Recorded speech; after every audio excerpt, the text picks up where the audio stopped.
가을이 채일기도 전 이른 새벽의 공기는 서리의 얇은 무명 치마폭으로 스며들었습니다. 그 차가움의 서리는 잠시 몸을 떨었지만 이내 익숙하다는 듯 부엌의 아궁이로 향했습니다. 시댁 식구들이 모두 깊은 잠에 빠져 있는 시각. 서리가 하루를 여는 것은 언제나 으스름한 어둠과 볏짚 타는 매캐한 연기였습니다. 그녀는 마른 볏짚에 불을 붙이며 잔기침을 애써 삼켰습니다. 불길이 아궁이 속에서 붉게 타오르기 시작하자 비로소 얼었던 그녀의 손등 위로 희미한 온기가 감돌았습니다. 그 작은 불빛이 서리의 고요한 얼굴을 비추었습니다. 맑은 눈매와 오똑한 코, 굳게 담은 입술은 제법 반듯한 모습이었으나 그 얼굴에는 그늘이 짙게 드리워져 있었습니다. 소태살을 씻어 안치고 뒤뜰 장독대에서 된장 한 덩이를 퍼내는 그녀의 손길은 물 흐르듯 조용하고 망설임이 없었습니다. 서리는 이 집에 시집 온 지 1년 만에 남편을 역병으로 잃었습니다. 젊은 과부가 된 것도 서러운 일인데 그녀에게는 남모를 큰 흠이 있었습니다. 바로 지독한 말더듬이었습니다. 마음은 천마디 말을 쏟아내고 싶어도 정작 입 밖으로 나오는 것은 목구멍에 걸린 듯한 신음뿐이었습니다. 예법과 체면을 중시하는 이 답답한 시골 마을에서 말더듬이 과부는 그저 복없는 년 혹은 모자란 사람 취급을 받기 십상이었습니다. 부엌 창호지 너머로 닭 울음소리가 들리고 아침이 밝아오자 시어머니와 형님 내외가 찌푸린 얼굴로 마루에 걸터 앉았습니다. 서리는 갓 지은 쌀밥과 뜨끈한 된장찌개를 작은 상에 받쳐 조심스럽게 내어왔습니다. 어젯밤 산에서 캐온 야생버섯과 이른 아침에 뜯은 파를 넣어 찌개에서는 구수하고도 향긋한 냄새가 피어올랐습니다. 그것은 서리가 말 대신 세상에 내놓을 수 있는 유일한 따뜻함이었습니다. 하지만 밥상에 앉은 형님, 즉 서리의 손이동서는 숟가락으로 찌개를 한번 휘저어 보더니 미간을 노골적으로 찌푸렸습니다. 밥알을 씹던 그녀가 날카로운 소리로 숟가락을 탁 소리나게 내려놓았습니다. 그 소리는 고요한 아침 공기를 마치 날카로운 칼처럼 베어버렸습니다. 방 안의 모든 움직임이 그 소리 하나에 멎어버렸습니다. 이게 찌개냐, 소금물이냐, 아침부터 입맛 떨어지게 형님의 목소리는 언제나처럼 까칠하고 서리가 배어 있었습니다. 그녀는 이 집안의 복이 자신을 통해 들어온다고 믿는 여자였. 서리는 그 복을 막는 복막이라 굳게 믿고 있었습니다. 시어머니는 못마땅한 듯 혀를 찼지만 아무 말도 하지 않았. 시아주버니는 그저 묵묵히 밥만 퍼 넣었습니다. 서리의 어깨가 움츠러들었습니다. 그녀는 분명 간을 보았. 짜지 않게 정성을 다했습니다. 저는 분명. 서리는 무언가 해명을 하려 애썼습니다. 하지만 급한 마음에 목소리는 더욱 엇나가고 말은 입안에서만 맴돌 뿐 밖으로 나오지 못했습니다. 그녀의 얼굴이 붉게 달아올랐. 눈에는 뜨거운 것이 차올랐습니다. 그 모습을 본 형님이 보란 듯이 비웃음을 터뜨렸습니다. 쯧쯧. 저걸 보게 말도 못해. 하는 일이라고는 밥죽 내는 것밖에 없고 네가 이 집에 들어온 뒤로 되는 일이 하나도 없다. 그놈의 역병도 네가 끌고 온 게야. 그것은 서리의 가슴에 매일같이 밝히는 비수와도 같은 말이었습니다. 그녀는 더 이상 아무 말도 하지 못하고 고개를 푹 숙였습니다. 뜨거운 눈물 한 방울이 마루 끝에 놓인 그녀의 식은 밥그릇 위로 툭 떨어졌습니다. 서리는 그 눈물을 밥과 함께 억지로 삼켜냈습니다. 지리산의 가을 아침은 그렇게 소리 없는 설움과 함께 밝아오고 있었습니다. 그녀는 자신의 신세를 탓하며 그저 이 지독한 하루가 빨리 지나가기만을 속으로 빌 뿐이었습니다. 그렇게 서리가 죽은 듯이 숨죽여 지낸 여름이었습니다. 지리산의 여름은 가마솥처럼 끓어올랐습니다. 며칠째 비 한 방울 내리지 않는 하늘 아래 흙먼지 날리는 마당은 숨이 턱턱 막힐 지경이었습니다. 마른 바람이 불 때마다 지프로 엮은 처마 끝이 바스락거리며 금방이라도 부서질 듯 했습니다. 집안의 유일한 재산이자 식구들의 목숨줄이나 다름없는 늙은 암소 한 마리가 이 지독한 더위에 그만 혀를 길게 빼물고 쓰러지고 말았습니다. 2, 1. 나. 서리가 새벽에 쇠죽을 쑤어 여물통에 부어주려다 그 모습을 발견하고는 기겁하여 소의 등을 두드렸습니다. 하지만 소는 거친 숨만 몰아쉴 뿐 내 다리를 버둥거리다 이내 쭉 늘어졌습니다. 그 소리에 놀라 뛰쳐나온 형님 내외와 시어머니의 얼굴이 하얗게 질렸습니다. 용하다는 의원을 부를 돈도 뾰족한 수도 없었습니다. 그저 시원한 물을 떠다 주둥이에 부어주고 서리가 급히 뒷산에서 해열 작용이 있는 풀을 찧어다 먹여보려 애썼지만 소용없었습니다. 그날 오후 하늘이 갑자기 시커먼 구름으로 뒤덮였습니다. 대낮인데도 밤처럼 어두워지더니 이윽고 하늘이 찢어지는 듯한 천둥 소리와 함께 장대비가 쏟아지기 시작했습니다. 그것은 가뭄을 해가라는 단비가 아니었습니다. 세상을 집어삼킬 듯한 폭우였습니다. 그리고 바로 그때 외양간에서 끔찍한 울음소리를 내지르던 소가 마침내 숨을 거두었습니다. 모든 것이 한순간에 일어난 일이었습니다. 아이고, 아이고, 내 팔자야. 형님이 마당으로 쏟아지는 빗줄기 속으로 뛰쳐나가며 머리를 풀어헤치고 곡을 하기 시작했습니다. 그녀의 절망은 이내 끓어오르는 분노가 되어 멍하니 서 있는 서리에게로 향했습니다. 전년이다. 저 발 들일 때부터 재수없던 년 전년이 우리 소를 잡아먹었다. 저게 바로 복막이라는 증거다. 형님의 삿대질은 빗소리를 뚫고 서리의 뺨을 때리는 것처럼 날카로웠습니다. 당장 전년을 내쫓지 않으면 이 집안 다 망하게 생겼어. 전년의 살샷이 우리 소를 죽인 게야. 미신에 맹목적으로 사로잡힌 형님의 광기 어린 외침에 이미 이성을 잃은 시어머니와 시아 주번이도 고개를 끄덕였습니다. 그들은 재산을 잃은 슬픔보다 닥쳐올 불행에 대한 공포가 더 컸습니다. 서리야. 아니, 애미야. 네가 이 집을 좀 나가줘야겠. 이건 우리도 어쩔 수가 없. 시어머니가 끝내 고개를 돌리며 말했습니다. 서리는 아무 말도 하지 못했습니다. 아니, 할 수 없었습니다. 아니, 니다.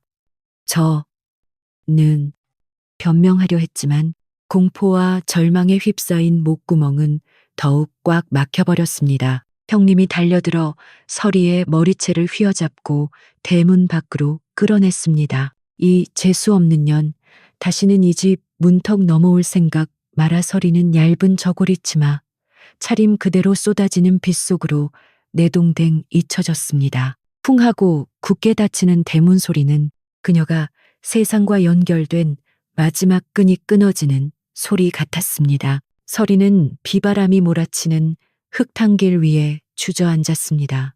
눈물인지 빗물인지 모를 것이 뺨을 타고 흘러내렸습니다. 어디로 가야 할까? 아무 생각도 나지 않았습니다. 그저 이대로 죽는 것인가 싶었습니다. 하지만 이대로 죽기에는 너무나 억울했습니다. 그녀는 비틀거리며 일어났습니다. 정처 없이 걷던 그녀의 발길은 어느새 마을을 벗어나 깊은 산길로 향하고 있었습니다. 한치 앞도 보이지 않는 어둠 속에서 번개가 칠 때마다 흉측하게 뒤틀린 소나무들이 그림자처럼 나타났다 사라졌습니다. 그녀는 진흙탕에 넘어지고 뾰족한 나뭇가지에 살이 찢겨나갔지만 멈출 수 없었습니다. 추위와 공포에 온몸이 사시나무 떨듯 떨려왔습니다. 바로 그때 저 멀리 숲속 깊은 곳에서 희미한 불빛 하나가 깜빡이는 것을 보았습니다. 귀신, 불. 서리는 순간 겁에 질렸습니다. 그곳은 마을 사람들이 귀신 나오는 집이라 부르며 얼씬도 하지 않는 오래된 벼런 배륜이었습니다. 양반 가문이 쓰던 곳이라는데 언젠가부터 흉흉한 소문이 돌며 폐가가 된 곳이었습니다. 하지만 지금 서리에게는 귀신보다 당장 얼어 죽을 추위와 쏟아지는 비가 더 무서웠습니다. 그녀는 남은 힘을 다해 그 불빛을 향해 걸어갔습니다. 다 쓰러져가는 행랑채를 지나 안으로 들어서자 놀랍게도 본체에 닫힌 방문 틈으로 불빛이 새어 나오고 있었습니다. 서리는 망설이다가 죽을 힘을 다해 문고리를 잡았습니다. 누구, 개, 칩니까?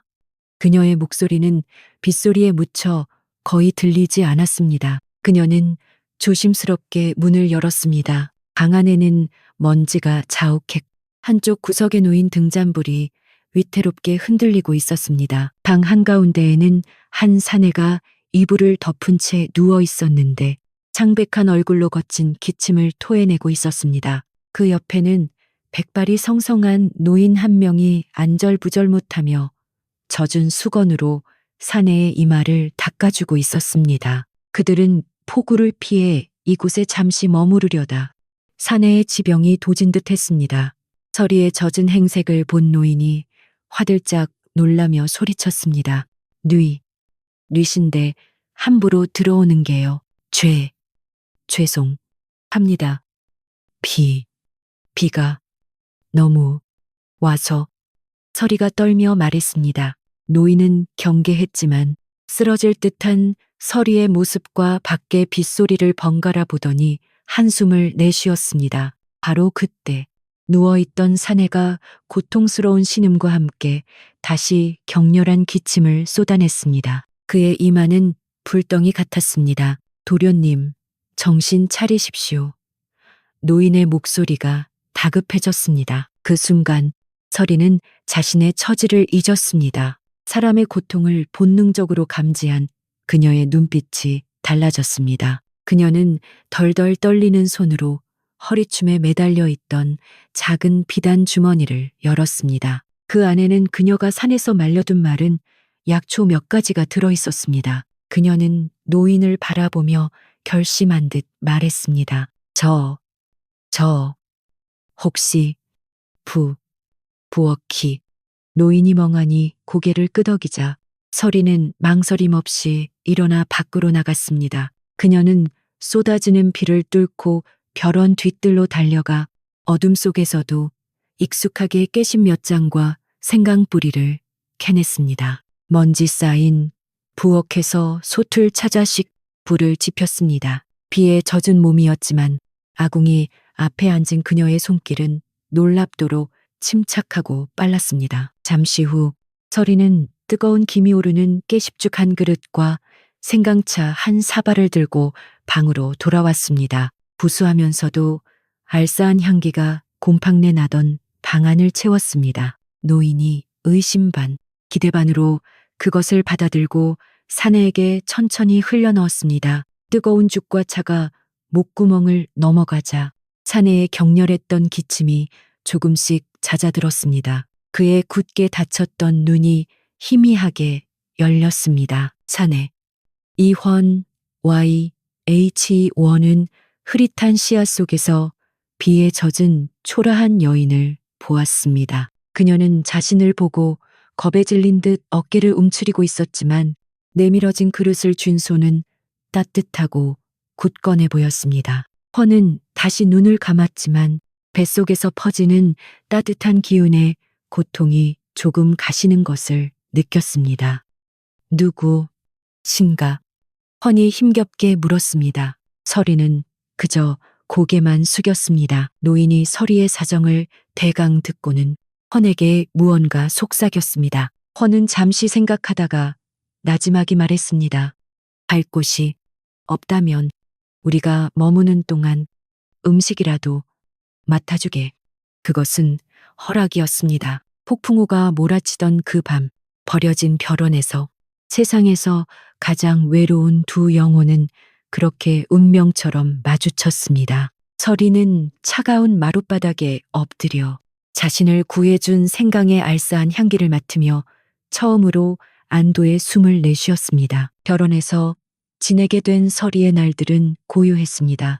헝과 늙은 신하는 그저 조용히 요양을 온 부유한 선비와 하인처럼 보였습니다. 서리는 꼬박꼬박 세끼 식사를 지어 올렸습니다. 그녀가 만든 음식은 값비싼 재료가 들어가지 않았지만 먹는 사람의 속을 편안하게 하고 마음을 다독이는 신비한 힘이 있었습니다. 허는 날이 갈수록 혈색이 돌아왔고 잦아들었던 기침도 거의 멎었습니다. 하지만 헌의 고질병인 지독한 두통만은 예외였습니다. 그것은 날씨가 굳거나 조금이라도 신경 쓰는 일이 생기면 어김없이 헌을 찾아와 괴롭혔습니다. 그럴 때마다 헌은 창백한 얼굴로 관자놀이를 꾹꾹 누르며 방 안의 촛불조차 멀리했습니다. 곁에서 시중들던 노인은 안절부절 못하며 자신이 가져온 귀한 약재를 다리려 했지만 헌은 쓴맛에 고개를 저을 뿐이었습니다. 서리는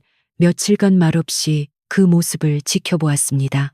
헌이 음식을 거부하고 바람소리 같은 작은 소리에도 미간을 찌푸리는 모습을 놓치지 않았습니다. 서리는 직감했습니다. 저 병은 몸이 아니라 가슴속에 쌓인 우라와 머릿속을 떠나지 않는 근심에서 비롯된 열기 때문이라는 것을. 그녀는 아무 말 없이 비가 그친 뒤에 축축한 숲으로 향했습니다. 그녀의 눈은 이슬을 머금은 약초들을 정확하게 찾아냈습니다. 그날 저녁 서리는 맑은 물에 갔다 온 들국화와 잘 말린 대추, 그리고 그녀만이 아는 산의 전기를 품은 하얀 뿌리를 넣고 정성껏 차를 달였습니다. 곰팡내와 약 냄새만 감돌던 헌의 방 안에 흙냄새와 섞인 달콤하고 향긋한 향기가 은은하게 퍼져나갔습니다. 헌은 반신반의하는 눈빛으로 찻잔을 받아들었습니다.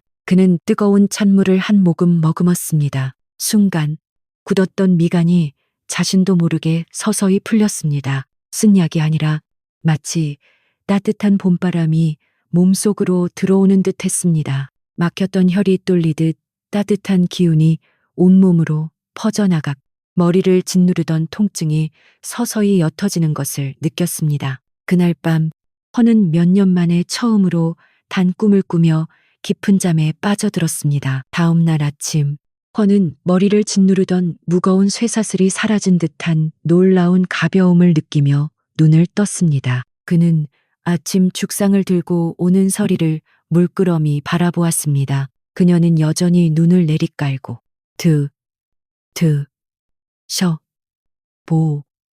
보십시오 라며 힘겹게 말을 이었습니다. 하지만 헌은 더 이상 그녀의 더듬거리는 말이 답답하게 들리지 않았습니다. 헌은 깨달았습니다. 이 여인의 진정한 언어는 입술이 아니라 사람의 영혼을 어루만지는 저 따뜻한 손길에 있음을. 그는 찻잔을 비우고는 처음으로 그녀를 향해 아주 희미하게 웃어 보였습니다. 그 미소에 놀란 서리가 고개를 들었.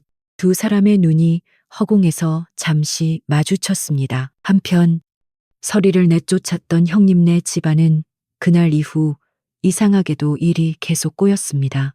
애써 키운 밭작물은 병충해에 쓰러졌. 시아주버니는 노름빚에 엮여 얼마 남지 않은 땅 문서까지 잡힐 위기에 처했습니다. 형님은 이 모든 것이 서리가 나간 뒤에도 남기고 간 살 때문이라 여겼지만 속은 새까맣게 타들어갔습니다. 그러던 어느 날 형님은 장터에 나갔다가 믿을 수 없는 광경을 보았습니다. 비단은 아닐지라도 깨끗하고 단정한 옷차림을 한 서리가 쌀가게 주인과 이야기를 나누고 있는 것이었습니다. 비록 말은 더듬었지만 전처럼 주눅든 기색 없이 허리를 꼿꼿이 펴고 있었습니다. 그녀가 별원에서 귀한 손님을 모시며 잘 지내고 있다는 소문이 사실이었던 것입니다. 형님의 눈이 탐욕과 시기심으로 번뜩였습니다. 전현이 필시 우리 집 물건을 훔쳐 달아나 저기서 호의호식하고 있었구나. 그녀는 곧장 사람들로 붐비는 장터 한복판으로 뛰어들어 서리의 팔목을 거칠게 잡아챘습니다. 이 도둑년 내년이 우리 집 금부치를 훔쳐 달아난 것을 내가 모를 줄 알았더냐. 서리는 갑작스러운 봉변에 숨이 턱 막혔지만 예전의 그녀가 아니었습니다. 그녀는 형님의 손을 뿌리치려 버텼습니다. 아니, 니다노, 십시오. 사람들의 시선이 순식간에 두 사람에게로 쏠렸습니다. 형님은 더욱 목소리를 높였습니다. 이 과분년이 말까지 더듬으며 시치미를 떼는구나. 당장 관하로 가자. 바로 그때였습니다. 장터의 소란을 뚫고 났고도 힘있는 목소리가 울려 퍼졌습니다. 이보시오. 부인. 헝과 그의 늙은 신하가 어느새 그들 뒤에 서 있었습니다. 비록 평범한 선비의 옷차림이었지만 헌에게서는 감히 범접할 수 없는 위엄이 흘러나왔습니다. 함부로 남을 모함하지 마시오. 이 사람은 나의 사람입니다. 헌의 차가운 시선에 형님은 저도 모르게 주눅이 들었습니다.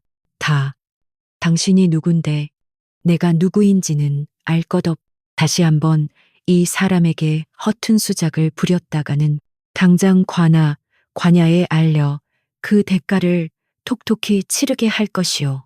헌의 목소리에는 한치의 망설임도 없었습니다. 형님은 헌의 그 기세에 눌려 욕지거리를 중얼거리며 황급히 인파 속으로 사라졌습니다. 서리는 자신을 막아선 헌의 넓은 등을 멍하니 바라보았습니다. 헌이 돌아보며 물었습니다. 괜찮은가? 서리는 대답 대신 그저 고개를 깊이 끄덕였습니다. 가슴이 이상하게도 뜨거워졌습니다. 장터 사람들은 수군거리기 시작했습니다.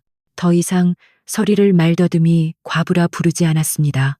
그들은 저 양반의 보호를 받는 신비한 여인을 경외의 눈으로 바라보기 시작했습니다. 이 일이 있은 후 결혼에 대한 소문은 마을 전체로 퍼져나갔습니다. 특히 서리의 음식에 대한 이야기가 신비롭게 부풀려졌습니다. 마침 마을에 지독한 기침병이 돌았는데 의원의 약도 소용없던 한 아이의 어미가 마지막 지푸라기라도 잡는 심정으로 서리를 찾아왔습니다. 서리는 차마 그녀를 외면하지 못했습니다. 그녀는 밤새 정성껏 베베와 도라지를 꿀에 재어 다력 따뜻한 뿌리채소 죽을 쑤어주었습니다. 며칠 뒤 아이는 거짓말처럼 기침을 멈추고 자리를 털고 일어났습니다. 이 일이 알려지자 마을 사람들은 서리를 더 이상 말더듬이나 과부로 부르지 않았습니다. 사람들은 그녀를 존경과 감사의 마음을 담아 결혼의 약선 아가씨라고 부르기 시작했습니다. 서리는 난생 처음 받아보는 따뜻한 시선과 고맙다는 인사에 어쩔 줄 몰라 했습니다. 그녀는 자신의 손을 내려다보았습니다. 늘 천대받 볼품없던 이 손이 누군가를 살릴 수도 있다는 사실을 처음 깨달았습니다. 그녀의 굽었던 등이 조금 더 펴져 약초를 캐러 가는 길에 자신도 모르게 작은 흥얼거림이 새어나왔습니다. 운명의 수레바퀴는 가장 느리게 도는 듯 보이지만 가장 정확하게 제자리로 돌아오는 법입니다. 서리가 약선 아가씨로 불리며 칭송을 받기 시작할 무렵 그녀를 내쫓았던 형님네 집안은 걷잡을 수 없는 나락으로 떨어지고 있었습니다. 마지막 남은 속까지 잃은 그들은 당장 이듬해 농사를 걱정해야 할 처지였습니다. 시아주버니는 원래 심지가 굳지 못하고 귀가 얇은 사내였습니다. 그는 절망적인 현실을 잊기 위해 장터의 노름판을 기웃거리기 시작했습니다. 처음에는 작은 돈으로 시작했던 노름이 며칠 밤낮으로 이어지며 빚은 눈덩이처럼 불어났습니다. 결국 빚쟁이들이 험악한 얼굴로 집까지 쳐들어와 닥치는 대로 살림살이를 부수기 시작했습니다. 이보시오들 당장 갚을 돈은 없소. 며칠만 말미를 주시오. 시아주버니가 비굴하게 엎드려 빌었습니다. 빚쟁이의 우두머리처럼 보이는 사내가 그를 발로 툭 찼습니다. 말미 내놓은 마누라가 병든 소를 팔아넘길 때처럼 수작을 부릴 셈이냐. 그깟 푼돈으로 이 빚을 다 갚을 수 있을 것 같아. 순간 엎드려 있던 시아주버니의 귀에 병든 소를 팔아넘겨 라는 말이 비수처럼 꽂혔습니다. 그게 무슨 소리요? 빚쟁이는 어이없다는 듯 코웃음을 쳤습니다. 아직도 모르는 게야. 내년 마누라가 급이 오던 날. 소가 완전히 숨이 넘어가기 전에 장터의 백정에게 헐값으로 팔아넘긴 것을 그래놓고는 재수 없는 동소년에게 다 뒤집어 씌웠다지. 시아주버니의 눈앞이 하얘졌습니다. 모든 조각이 한꺼번에 맞춰졌습니다. 소가 쓰러지던 날, 아내가 유난히 밖을 들락거리던 모습, 그리고 서리를 내쫓으라며 악을 쓰던 광기 어린 눈빛, 그것은 슬픔이나 공포가 아니라 자신의 죄를 덮기 위한 발악이었습니다. 그리고 그 돈은 어디다 썼을까? 분명 내 눈 모르게 어딘가에 숨겨두었을 게다.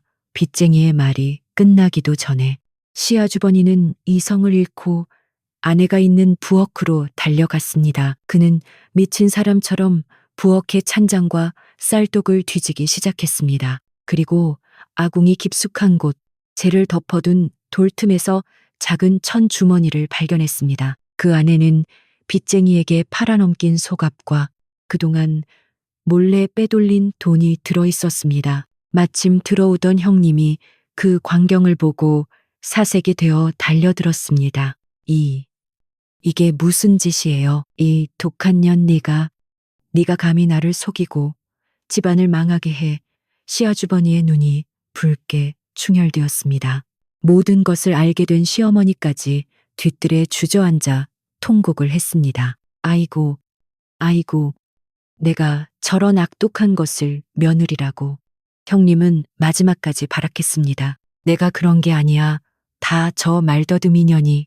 하지만 그녀의 말을 믿어주는 사람은 아무도 없었습니다. 시아주버니는 그녀의 머리채를 잡고 대문 밖으로 끌어냈습니다. 당장 꺼져. 다시는 이 집안에 발도 붙일 생각 마라. 서리가 쫓겨났던 그날처럼 대문은 굳게 닫혔습니다. 하지만 비바람치는 밤이 아니라 모든 것이 드러난 대낮이었습니다. 형님은 하루아침에 오갈 데 없는 신세가 되었습니다. 그녀는 자신이 그토록 경멸했던 서리처럼 장터를 떠돌았지만 그 누구도 그녀에게 따뜻한 밥 한 끼, 잠자리 하나 내어주지 않았습니다. 그녀는 자신이 서리에게 퍼부었던 그 멸시와 냉대를 고스란히 돌려받으며 차가운 길바닥에서 남은 생을 보내게 되었습니다. 한편 별원에서의 평화로운 나날도 끝을 향해 가고 있었습니다. 늦가을 단풍이 절정에 달했던 어느 날 오후, 조용하던 산길을 울리며 급한 말발굽 소리가 들려왔습니다. 흙먼지로 뒤덮인 관복 차림의 무사 몇 명이 별원 안으로 뛰어들어 그들은 헌을 보자마자 예를 갖추어 땅에 엎드렸습니다. 전하 한양에서 급한 정갈이옵니다. 속히 환궁궁으로 돌아가 마셔야 하옵니다. 전하. 마침 헌에게 올릴 국화차를 들고 오던 서리는 그 자리에 얼어붙었습니다. 찻잔을 든 손이 사시나무처럼 떨렸습니다. 자신이 그저 병약한 선비라고만 생각했던 사내, 비바람을 피해 들어온 폐가에서 만났던 그 사내가 전하라니. 헌의 표정은 순식간에 변했습니다. 그동안의 병약하고 지친 기색은 온데간데 차갑고 위험 있는 군주의 얼굴이 드러났습니다. 그는 급히 전가를 읽어내린 뒤 굳은 얼굴로 일어섰습니다. 곁에 있던 늙은 신하가 그는 사실 왕을 가장 가까이에서 모시는 상선 내관이었습니다. 창백하게 굳어버린 서리에게 다가와 조용히 말했습니다. 무례를 용서하시오. 어서. 주군께 예를 갖추시오. 서리는 자기도 모르게 찻쟁반을 떨어뜨렸습니다. 쨍그랑 하는 소리와 함께 찻잔이 박살났습니다. 그녀는 황급히 바닥에 엎드려 머리를 조아렸습니다. 감히 고개를 들 수 없었습니다. 죽을 죄를 지었 사옵니다. 헌이 그녀에게 다가왔습니다. 그는 엎드린 서리를 내려다보며 나직이 말했습니다. 일어나라. 그대는 죽을 죄를 지은 것이 아니라 나의 목숨을 구했느니라. 그는 잠시 하늘을 바라보았습니다. 나의 휴식은 끝났다. 나는 이제 궁으로 돌아가야 한다. 그는 자신의 신분을 숨기고 이곳에 머물며 요양을 하고 있었던 이 나라 조선의 왕이었던 것입니다. 허는 서리에게 시선을 돌렸습니다. 그대의 정성과 그대의 음식은 잊지 않겠. 그대의 손길이 아니었다면 나는 아마 이 산을 벗어나지 못했을 것이다. 그 말을 남기고 허는 자신을 따르는 무사들과 함께 폭풍처럼 벼런을 떠났습니다. 훤히 떠난 벼런은 다시 폐가처럼 텅 비어 버렸습니다. 서리는 깨진 찻잔 조각이 흩어진 마루에 망연자실하게 앉아 있었습니다. 폭풍우 같던 만남, 그리고 폭풍우 같던 이별이었습니다. 그녀는 다시 혼자가 되었지만 이상하게도 예전처럼 절망스럽지는 않았습니다. 한양, 즉 수도로 돌아온 왕헌은 다시 숨가쁜 정무 정치적인 일에 휩싸였습니다. 화려한 궁궐, 산의 진미가 가득한 수라상, 머리를 조아리는 수많은 신하들. 하지만 그 무엇도 헌의 마음을 채우지 못했습니다. 그는 기름지고 자극적인 수라상 앞에서 지리산의 그 맑은 들국 화차와 담백한 죽 한 그릇을 그리워했습니다. 밤늦도록 정무를 살피다 보면 어김없이 지끈거리며 두통이 시작되었습니다. 내의원, 궁중병원에 어이들이 온갖 귀한 약재를 올렸지만 헌은 그것들을 밀어냈습니다. 그는 깨달았습니다. 자신의 병은 약으로 고치는 것이 아니라 정성으로 다스려야 한다는 것을. 그리고 이 궁궐에 가장 필요한 것 역시 화려한 말이나 값비싼 약재가 아니라 서리의 손길에 담겨 있던 그 꾸밈없는 진심이라는 것을. 며칠 후 헌은 모든 대신의 반대를 무릅쓰고 하나의 파격적인 교지왕의 명령을 내렸습니다. 지리산 깊은 골짜기의 작은 마을에 왕의 교지를 든 금군 왕의 군대에 나타났습니다. 마을 사람들은 전부 땅에 엎드려 벌벌 떨었습니다. 그들은 곧장 서리가 머물던 벼런으로 향했습니다. 서리는 자신에게 내려진 교지를 받고도 무슨 뜻인지 알 수 없었습니다. 그녀는 그저 가마에 실려 며칠 밤낮을 달려 한양의 거대한 궁궐 문으로 들어섰습니다. 서리는 난생 처음 보는 화려하지만 차가운 궁궐의 위압감에 숨조차 제대로 쉴 수 없었습니다. 그녀가 안내된 곳은 왕의 집무실인 편전이었습니다. 용상에 앉아있는 헌은 결혼에서 보았던 선비가 아닌 만백성의 왕이었습니다. 서리는 납작 엎드렸습니다. 서리야. 헌의 목소리가 울렸습니다. 고개를 들라. 서리가 조심스럽게 고개를 들었습니다. 나는 그대를 후궁왕의 부인으로 부른 것이 아니다. 헌이 말을 이었습니다. 나는 그대의 재능을 부른 것이다. 나에게 그러했. 이 궁궐에도 그대의 치유가 필요하다. 그대의 음식은 단순한 음식이 아니라 사람을 살리는 약선약산이다. 헌은 서리를 내의원식의 상궁이라는 특별한 직위에 임명했습니다. 그것은 왕의 옥체를 돌보는 어이들과 어깨를 나란히 하며 오직 음식으로서 왕과 왕실의 건강을 책임지는 전례가 없던 막중한 자리였습니다. 과부의 천한 신분에 말까지 더듬는 여인에게 상궁의 직위를 내린 것은 조선의 예법을 뒤흔드는 일이었지만 왕의 의지는 확고했습니다. 몇 해가 흘렀습니다. 햇살이 따뜻하게 내리쬐는 수라간 궁중 부엌의 약방약초를 다루는 곳 은서리가 들어온 이후 언제나 깨끗하고 맑은 약초 향기로 가득 찼습니다. 옥색 빛깔의 단아한 상궁 복식을 한서리가 갓 다려낸 인삼차의 빛깔을 살피고 있었습니다. 그녀의 곁에선 어린 나인 궁녀이 긴장한 목소리로 물었습니다. 상궁마마님, 이만하면 불을 줄여도 되겠사옵니까? 서리는 천천히 고개를 들었습니다. 그녀는 찬물을 작은 잔에 따라 향을 막 조용히 입술을 축였습니다. 그리고는 맑고 또렷한 목소리로 말했습니다. 그녀의 목소리는 조금 느렸지만 더 이상 더듬거림은 없었습니다. 오직 자신의 일에 대한 확신과 위엄만이 담겨 있었습니다. 아직이다. 인삼의 기운이 물에 다 풀리지 않았구나. 불을 아주 약하게 하여 반 시즌 1시간을 더 다리거라. 예. 마마님 나인이 황급히 고개를 숙였습니다. 바로 그때 약방의 문이 열리며 헌이 들어섰습니다. 모두 일손을 멈추지 말고 편히 하라.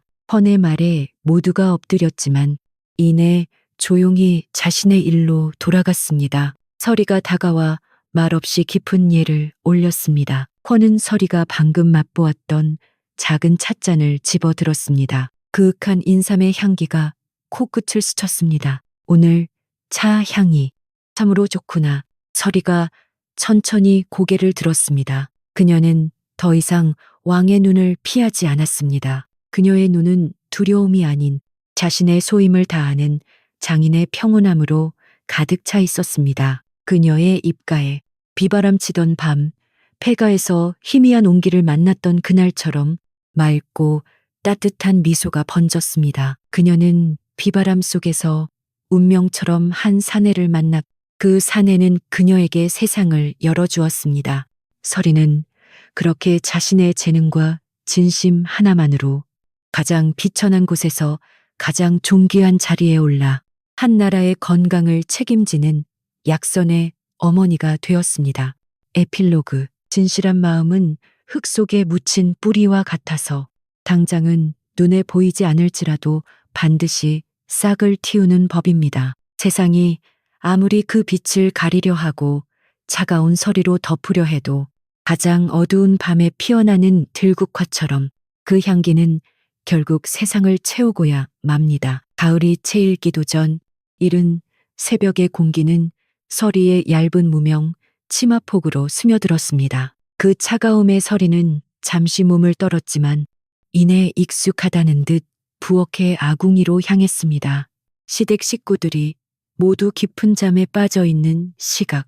서리가 하루를 여는 것은 언제나 으스름한 어둠과 볏짚 타는 매캐한 연기였습니다. 그녀는 마른 볏짚에 불을 붙이며 잔기침을 애써 삼켰습니다. 불길이 아궁이 속에서 붉게 타오르기 시작하자 비로소 얼었던 그녀의 손등 위로 희미한 온기가 감돌았습니다. 그 작은 불빛이 서리의 고요한 얼굴을 비추었습니다. 맑은 눈매와 오똑한 코, 굳게 담은 입술은 제법 반듯한 모습이었으나 그 얼굴에는 그늘이 짙게 드리워져 있었습니다. 솥에 쌀을 씻어 안치고 뒤뜰 장독대에서 된장 한 덩이를 퍼내는 그녀의 손길은 물 흐르듯 조용하고 망설임이 없었습니다. 서리는 이 집에 시집 온 지 1년 만에 남편을 역병으로 잃었습니다. 젊은 과부가 된 것도 서러운 일인데 그녀에게는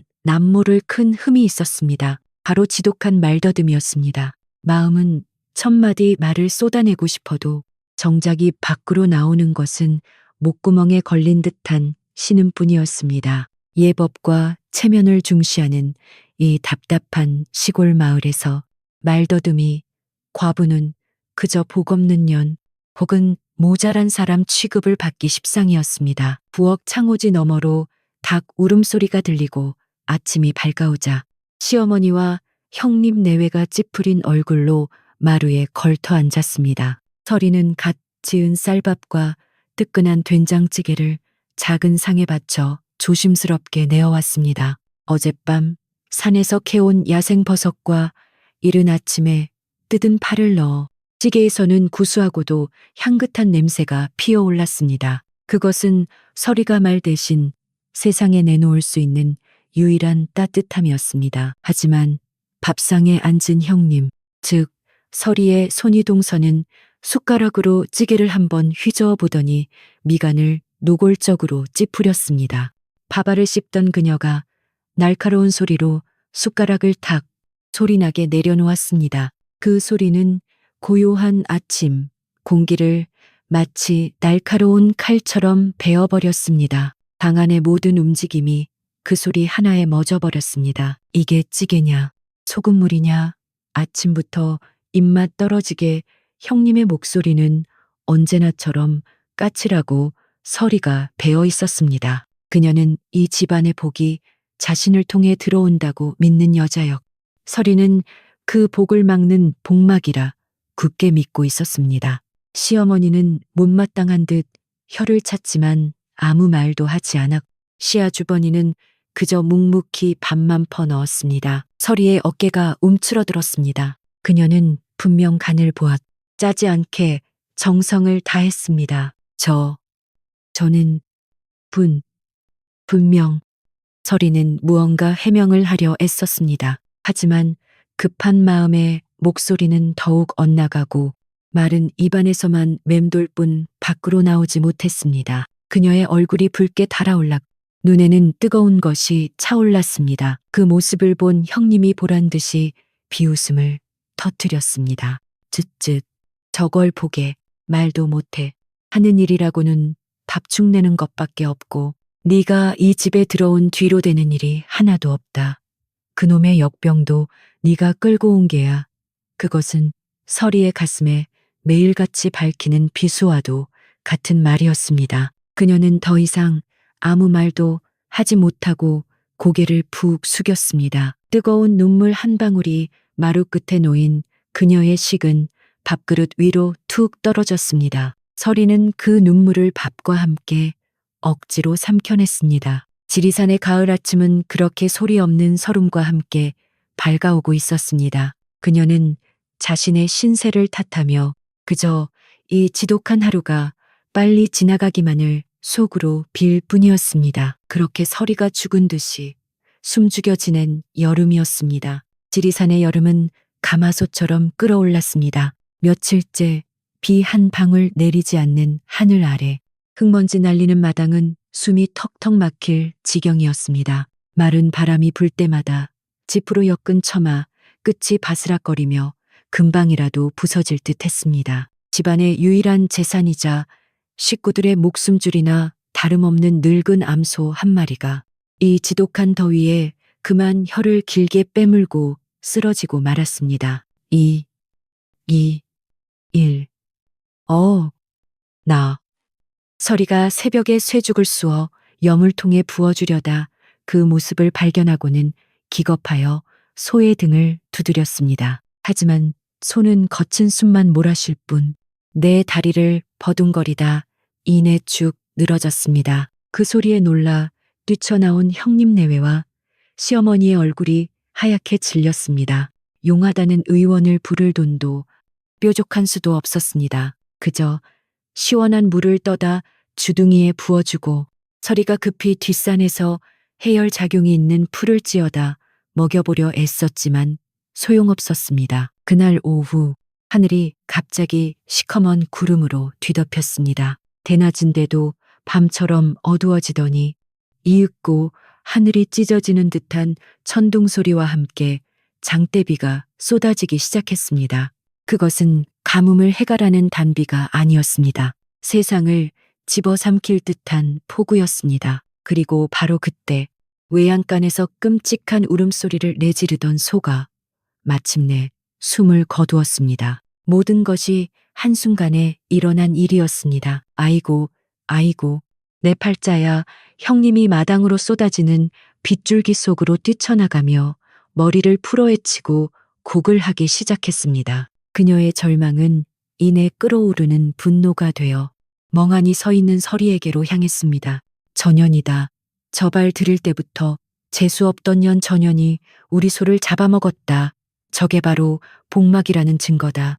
형님의 삿대질은 빗소리를 뚫고 서리의 뺨을 때리는 것처럼 날카로웠습니다. 당장 전년을 내쫓지 않으면 이 집안 다 망하게 생겼어. 전년의 살샷이 우리 소를 죽인 게야. 미신에 맹목적으로 사로잡힌 형님의 광기 어린 외침에 이미 이성을 잃은 시어머니와 시아 주버니도 고개를 끄덕였습니다. 그들은 재산을 잃은 슬픔보다 닥쳐올 불행에 대한 공포가 더 컸습니다. 설이야. 아니, 애미야. 네가 이 집을 좀 나가줘야겠.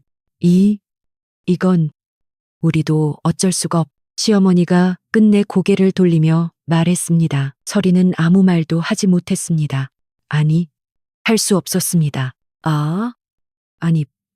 니다. 저는 변명하려 했지만 공포와 절망에 휩싸인 목구멍은 더욱 꽉 막혀버렸습니다. 형님이 달려들어 서리의 머리채를 휘어잡고 대문 밖으로 끌어냈습니다. 이 재수 없는 년, 다시는 이 집 문턱 넘어올 생각 마라. 서리는 얇은 저고리치마, 차림 그대로 쏟아지는 빗속으로 내동댕 잊혀졌습니다. 쿵 하고 굳게 닫히는 대문 소리는 그녀가 세상과 연결된 마지막 끈이 끊어지는 소리 같았습니다. 서리는 비바람이 몰아치는 흙탕길 위에 주저앉았습니다. 눈물인지 빗물인지 모를 것이 뺨을 타고 흘러내렸습니다. 어디로 가야 할까? 아무 생각도 나지 않았습니다. 그저 이대로 죽는 것인가 싶었습니다. 하지만 이대로 죽기에는 너무나 억울했습니다. 그녀는 비틀거리며 일어났습니다. 정처 없이 걷던 그녀의 발길은 어느새 마을을 벗어나 깊은 산길로 향하고 있었습니다. 한치 앞도 보이지 않는 어둠 속에서 번개가 칠 때마다 흉측하게 뒤틀린 소나무들이 그림자처럼 나타났다 사라졌습니다. 그녀는 진흙탕에 넘어지고 뾰족한 나뭇가지에 살이 찢겨나갔지만 멈출 수 없었습니다. 추위와 공포에 온몸이 사시나무 떨듯 떨려왔습니다. 바로 그때 저 멀리 숲속 깊은 곳에서 희미한 불빛 하나가 깜빡이는 것을 보았습니다. 귀신, 불. 서리는 순간 겁에 질렸습니다. 그곳은 마을 사람들이 귀신 나오는 집이라 부르며 얼씬도 하지 않는 오래된 벼런 배륜이었습니다. 양반 가문이 쓰던 곳이라는데 언젠가부터 흉흉한 소문이 돌며 폐가가 된 곳이었습니다. 하지만 지금 서리에게는 귀신보다 당장 얼어 죽을 추위와 쏟아지는 비가 더 무서웠습니다. 그녀는 남은 힘을 다해 그 불빛을 향해 걸어갔습니다. 다 쓰러져가는 행랑채를 지나 안으로 들어서자 놀랍게도 본체에 닫힌 방문 틈으로 불빛이 새어 나오고 있었습니다. 서리는 망설이다가 죽을 힘을 다해 문고리를 잡았습니다. 누구, 칩니까? 그녀의 목소리는 빗소리에 묻혀 거의 들리지 않았습니다. 그녀는 조심스럽게 문을 열었습니다. 방 안에는 먼지가 자욱했고 한쪽 구석에 놓인 등잔불이 위태롭게 흔들리고 있었습니다. 방 한가운데에는 한 사내가 이불을 덮은 채 누워 있었는데 창백한 얼굴로 거친 기침을 토해내고 있었습니다. 그 옆에는 백발이 성성한 노인 한 명이 안절부절 못하며 젖은 수건으로 사내의 이마를 닦아주고 있었습니다. 그들은 폭우를 피해 이곳에 잠시 머무르려다 사내의 지병이 도진 듯 했습니다. 서리의 젖은 행색을 본 노인이 화들짝 놀라며 소리쳤습니다. 뉘신데 함부로 들어오는 게요. 죄송합니다. 비가 너무 와서. 서리가 떨며 말했습니다. 노인은 경계했지만 쓰러질 듯한 서리의 모습과 밖의 빗소리를 번갈아 보더니 한숨을 내쉬었습니다. 바로 그때 누워있던 사내가 고통스러운 신음과 함께 다시 격렬한 기침을 쏟아냈습니다. 그의 이마는 불덩이 같았습니다. 도련님, 정신 차리십시오. 노인의 목소리가 다급해졌습니다. 그 순간 서리는 자신의 처지를 잊었습니다. 사람의 고통을 본능적으로 감지한 그녀의 눈빛이 달라졌습니다. 그녀는 덜덜 떨리는 손으로 허리춤에 매달려 있던 작은 비단 주머니를 열었습니다. 그 안에는 그녀가 산에서 말려둔 말은 약초 몇 가지가 들어 있었습니다. 그녀는 노인을 바라보며 결심한 듯 말했습니다. 혹시 부엌이. 노인이 멍하니 고개를 끄덕이자 서리는 망설임 없이 일어나 밖으로 나갔습니다. 그녀는 쏟아지는 비를 뚫고 벼런 뒤뜰로 달려가 어둠 속에서도 익숙하게 깨신 몇 장과 생강뿌리를 캐냈습니다. 먼지 쌓인 부엌에서 솥을 찾아 불을 지폈습니다. 비에 젖은 몸이었지만 아궁이 앞에 앉은 그녀의 손길은 놀랍도록 침착하고 빨랐습니다. 잠시 후 서리는 뜨거운 김이 오르는 깨십죽 한 그릇과 생강차 한 사발을 들고 방으로 돌아왔습니다. 부수하면서도 알싸한 향기가 곰팡내 나던 방 안을 채웠습니다. 노인이 의심 반, 기대 반으로 그것을 받아들고 사내에게 천천히 흘려넣었습니다. 뜨거운 죽과 차가 목구멍을 넘어가자 사내의 격렬했던 기침이 조금씩 잦아들었습니다. 그의 굳게 닫혔던 눈이 희미하게 열렸습니다. 사내. 이헌 YH1은 흐릿한 시야 속에서 비에 젖은 초라한 여인을 보았습니다. 그녀는 자신을 보고 겁에 질린 듯 어깨를 움츠리고 있었지만 내밀어진 그릇을 쥔 손은 따뜻하고 굳건해 보였습니다. 헌은 다시 눈을 감았지만 뱃속에서 퍼지는 따뜻한 기운에 고통이 조금 가시는 것을 느꼈습니다. 누구? 신가? 헌이 힘겹게 물었습니다. 서리는 그저 고개만 숙였습니다. 노인이 서리의 사정을 대강 듣고는 헌에게 무언가 속삭였습니다. 헌은 잠시 생각하다가 나지막이 말했습니다. 갈 곳이 없다면 우리가 머무는 동안 음식이라도 맡아주게. 그것은 허락이었습니다. 폭풍우가 몰아치던 그 밤, 버려진 별원에서 세상에서 가장 외로운 두 영혼은 그렇게 운명처럼 마주쳤습니다. 서리는 차가운 마룻바닥에 엎드려 자신을 구해준 생강의 알싸한 향기를 맡으며 처음으로 안도의 숨을 내쉬었습니다. 결혼해서 지내게 된 서리의 날들은 고요했습니다. 헌과 늙은 신하는 그저 조용히 요양을 온 부유한 선비와 하인처럼 보였습니다. 서리는 꼬박꼬박 세끼 식사를 지어 올렸습니다. 그녀가 만든 음식은 값비싼 재료가 들어가지 않았지만 먹는 사람의 속을 편안하게 하고 마음을 다독이는 신비한 힘이 있었습니다. 헌은 날이 갈수록 혈색이 돌아왔고 잦아들었던 기침도 거의 멎었습니다. 하지만 헌의 고질병인 지독한 두통만은 예외였습니다. 그것은 날씨가 굳거나 조금이라도 신경 쓰는 일이 생기면 어김없이 헌을 찾아와 괴롭혔습니다. 그럴 때마다 헌은 창백한 얼굴로 관자놀이를 꾹꾹 누르며 방 안의 촛불조차 멀리했습니다. 곁에서 시중들던 노인은 안절부절 못하며 자신이 가져온 귀한 약재를 다리려 했지만 헌은 쓴맛에 고개를 저을 뿐이었습니다. 서리는 며칠간 말없이 그 모습을 지켜보았습니다. 헌이 음식을 거부하고 바람소리 같은 작은 소리에도 미간을 찌푸리는 모습을 놓치지 않았습니다. 서리는 직감했습니다. 저 병은 몸이 아니라 가슴속에 쌓인 우라와 머릿속을 떠나지 않는 근심에서 비롯된 열기 때문이라는 것을. 그녀는 아무 말 없이 비가 그친 뒤에 축축한 숲으로 향했습니다. 그녀의 눈은 이슬을 머금은 약초들을 정확하게 찾아냈습니다. 그날 저녁 서리는 맑은 물에 갔다 온 들국화와 잘 말린 대추, 그리고 그녀만이 아는 산의 전기를 품은 하얀 뿌리를 넣고 정성껏 차를 다렸습니다. 곰팡내와 약 냄새만 감돌던 헌의 방 안에 흙냄새와 섞인 달콤하고 향긋한 향기가 은은하게 퍼져나갔습니다.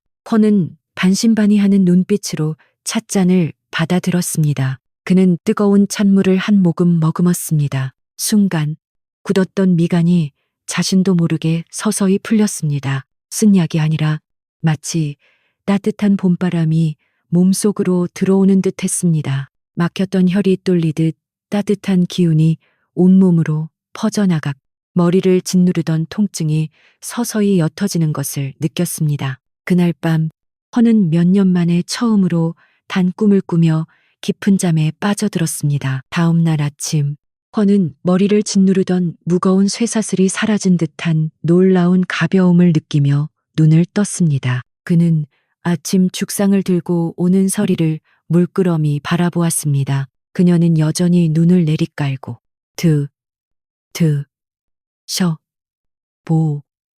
보십시오 라며 힘겹게 말을 이었습니다. 하지만 헌은 더 이상 그녀의 더듬거리는 말이 답답하게 들리지 않았습니다. 헌은 깨달았습니다. 이 여인의 진정한 언어는 입술이 아니라 사람의 영혼을 어루만지는 저 따뜻한 손길에 있음을 그는 찻잔을 비우고는 처음으로 그녀를 향해 아주 희미하게 웃어 보였습니다. 그 미소에 놀란 서리가 고개를 들었 두 사람의 눈이 허공에서 잠시 마주쳤습니다. 한편 서리를 내쫓았던 형님네 집안은 그날 이후 이상하게도 일이 계속 꼬였습니다. 애써 키운 밭작물은 병충해에 쓰러졌. 시아주버니는 노름빚에 엮여 얼마 남지 않은 땅 문서까지 잡힐 위기에 처했습니다. 형님은 이 모든 것이 서리가 나간 뒤에도 남기고 간 살 때문이라 여겼지만 속은 새까맣게 타들어갔습니다. 그러던 어느 날 형님은 장터에 나갔다가 믿을 수 없는 광경을 보았습니다. 비단은 아닐지라도 깨끗하고 단정한 옷차림을 한 서리가 쌀가게 주인과 이야기를 나누고 있는 것이었습니다. 비록 말은 더듬었지만 전처럼 주눅든 기색 없이 허리를 꼿꼿이 펴고 있었습니다. 그녀가 별원에서 귀한 손님을 모시며 잘 지내고 있다는 소문이 사실이었던 것입니다. 형님의 눈이 탐욕과 시기심으로 번뜩였습니다. 전현이 필시 우리 집 물건을 훔쳐 달아나 저기서 호의호식하고 있었구나. 그녀는 곧장 사람들로 붐비는 장터 한복판으로 뛰어들어 서리의 팔목을 거칠게 잡아챘습니다. 이 도둑년 내년이 우리 집 금부치를 훔쳐 달아난 것을 내가 모를 줄 알았더냐. 서리는 갑작스러운 봉변에 숨이 턱 막혔지만 예전의 그녀가 아니었습니다. 그녀는 형님의 손을 뿌리치려 버텼습니다. 아, 아니, 니다노, 십시오. 사람들의 시선이 순식간에 두 사람에게로 쏠렸습니다. 형님은 더욱 목소리를 높였습니다. 이 과부년이 말까지 더듬으며 시치미를 떼는구나.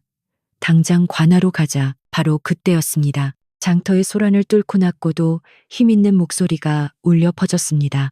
이보시오, 부인.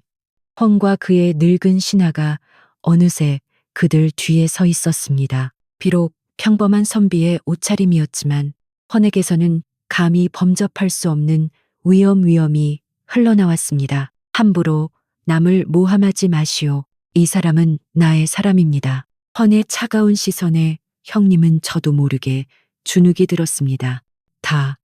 당신이 누군데 내가 누구인지는 알 것 없. 다시 한번 이 사람에게 허튼 수작을 부렸다가는 당장 관야에 알려 그 대가를 톡톡히 치르게 할 것이오. 헌의 목소리에는 한치의 망설임도 없었습니다. 형님은 헌의 그 기세에 눌려 욕지거리를 중얼거리며 황급히 인파 속으로 사라졌습니다. 서리는 자신을 막아선 헌의 넓은 등을 멍하니 바라보았습니다. 헌이 돌아보며 물었습니다. 괜찮은가? 서리는 대답 대신 그저 고개를 깊이 끄덕였습니다. 가슴이 이상하게도 뜨거워졌습니다. 장터 사람들은 수군거리기 시작했습니다. 더 이상 서리를 말더듬이 과부라 부르지 않았습니다. 그들은 저 양반의 보호를 받는 신비한 여인을 경외의 눈으로 바라보기 시작했습니다. 이 일이 있은 후 결혼에 대한 소문은 마을 전체로 퍼져나갔습니다. 특히 서리의 음식에 대한 이야기가 신비롭게 부풀려졌습니다. 마침 마을에 지독한 기침병이 돌았는데 의원의 약도 소용없던 한 아이의 어미가 마지막 지푸라기라도 잡는 심정으로 서리를 찾아왔습니다. 서리는 차마 그녀를 외면하지 못했습니다. 그녀는 밤새 정성껏 베베와 도라지를 꿀에 재어 다력 따뜻한 뿌리채소 죽을 쑤어주었습니다. 며칠 뒤 아이는 거짓말처럼 기침을 멈추고 자리를 털고 일어났습니다. 이 일이 알려지자 마을 사람들은 서리를 더 이상 말더듬이나 과부로 부르지 않았습니다. 사람들은 그녀를 존경과 감사의 마음을 담아 결혼의 약선 아가씨라고 부르기 시작했습니다.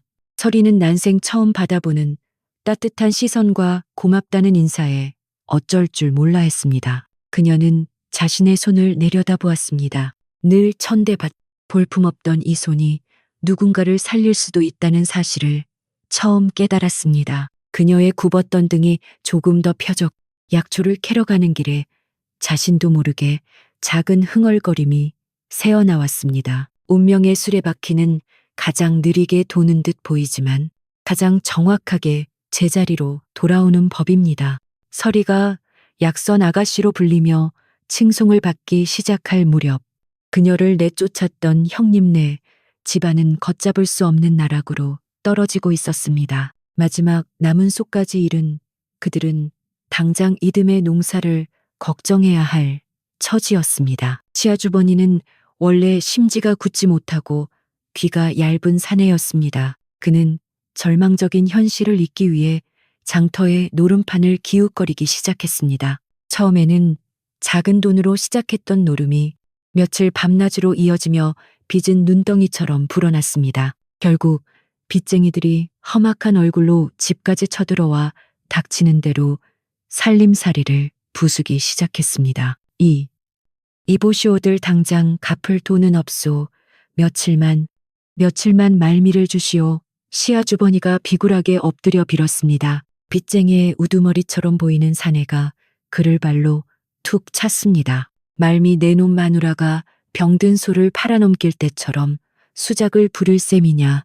그깟 푼돈으로 이 빚을 다 갚을 수 있을 것 같아. 순간 엎드려 있던 시아주버니의 귀에 병든 소를 팔아넘겨 라는 말이 비수처럼 꽂혔습니다. 그게 무슨 소리요? 빚쟁이는 어이없다는 듯 코웃음을 쳤습니다. 아직도 모르는 게야.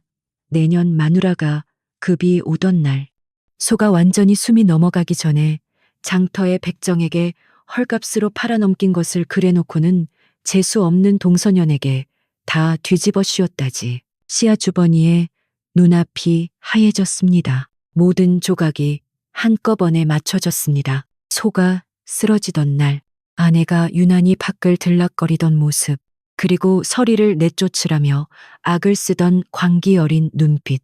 그것은 슬픔이나 공포가 아니라 자신의 죄를 덮기 위한 발악이었습니다. 그리고 그 돈은 어디다 썼을까? 분명 내 눈 모르게 어딘가에 숨겨두었을 게다.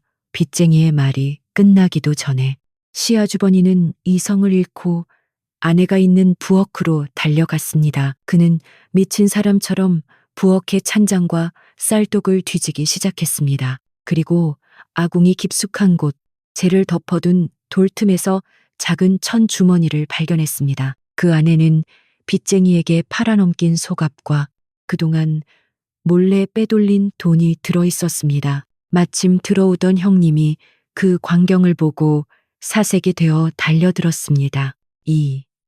이게 무슨 짓이에요? 이 독한 년 네가 감히 나를 속이고 집안을 망하게 해. 시아주버니의 눈이 붉게 충혈되었습니다. 모든 것을 알게 된 시어머니까지 뒤뜰에 주저앉아 통곡을 했습니다. 아이고, 내가 저런 악독한 것을 며느리라고.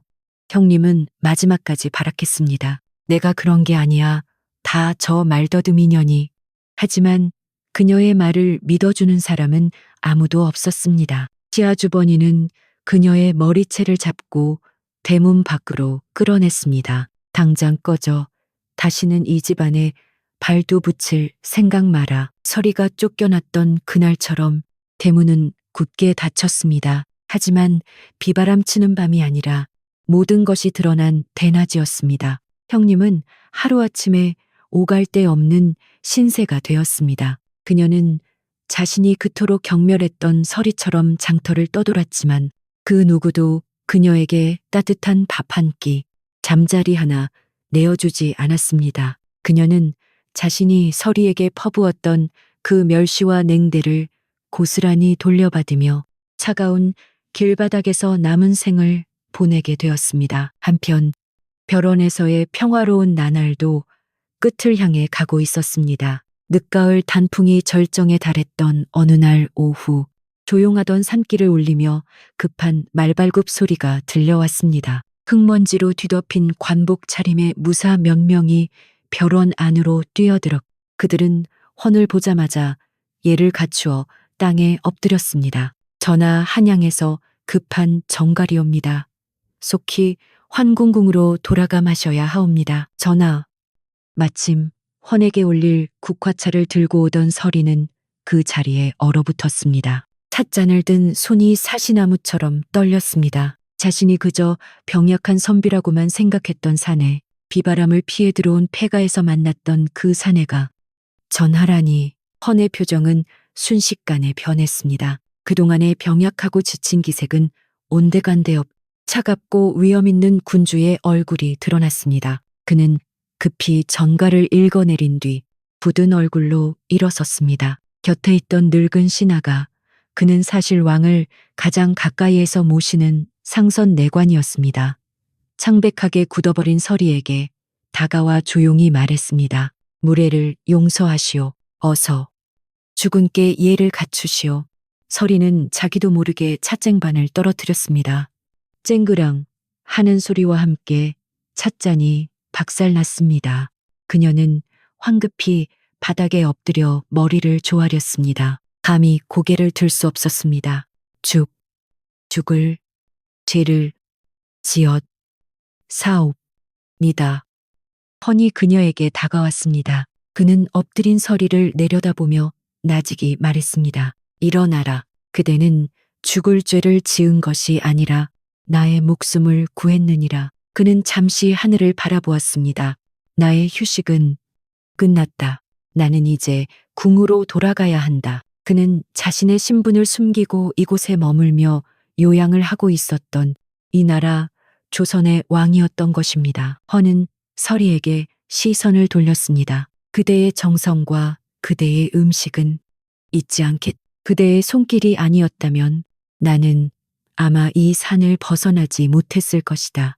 그 말을 남기고 헌은 자신을 따르는 무사들과 함께 폭풍처럼 벼런을 떠났습니다. 헌이 떠난 벼런은 다시 폐가처럼 텅 비어버렸습니다. 서리는 깨진 찻잔 조각이 흩어진 마루에 망연자실하게 앉아 있었습니다. 폭풍우 같던 만남, 그리고 폭풍우 같던 이별이었습니다. 그녀는 다시 혼자가 되었지만 이상하게도 예전처럼 절망스럽지는 않았습니다. 한양, 즉 수도로 돌아온 왕헌은 다시 숨가쁜 정무 정치적인 일에 휩싸였습니다. 화려한 궁궐, 산의 진미가 가득한 수라상, 머리를 조아리는 수많은 신하들. 하지만 그 무엇도 헌의 마음을 채우지 못했습니다. 그는 기름지고 자극적인 수라상 앞에서 지리산의 그 맑은 들국화차와 담백한 죽 한 그릇을 그리워했습니다. 밤늦도록 정무를 살피다 보면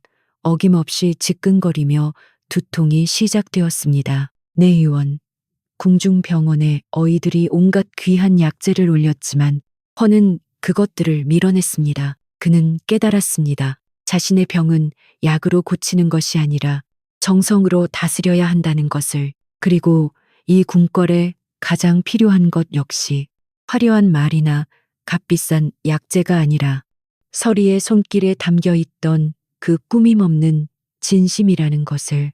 며칠 후 헌은 모든 대신의 반대를 무릅쓰고 하나의 파격적인 교지왕의 명령을 내렸습니다. 지리산 깊은 골짜기의 작은 마을에 왕의 교지를 든 금군 왕의 군대에 나타났습니다. 마을 사람들은 전부 땅에 엎드려 벌벌 떨었습니다. 그들은 곧장 서리가 머물던 벼런으로 향했습니다. 서리는 자신에게 내려진 교지를 받고도 무슨 뜻인지 알 수 없었습니다. 그녀는 그저 가마에 실려 며칠 밤낮을 달려 한양의 거대한 궁궐문으로 들어섰습니다. 서리는 난생 처음 보는 화려하지만 차가운 궁궐의 위압감에 숨조차 제대로 쉴 수 없었습니다. 그녀가 안내된 곳은 왕의 집무실인 편전이었습니다. 용상에 앉아있는 헌은 결혼에서 보았던 선비가 아닌 만백성의 왕이었습니다.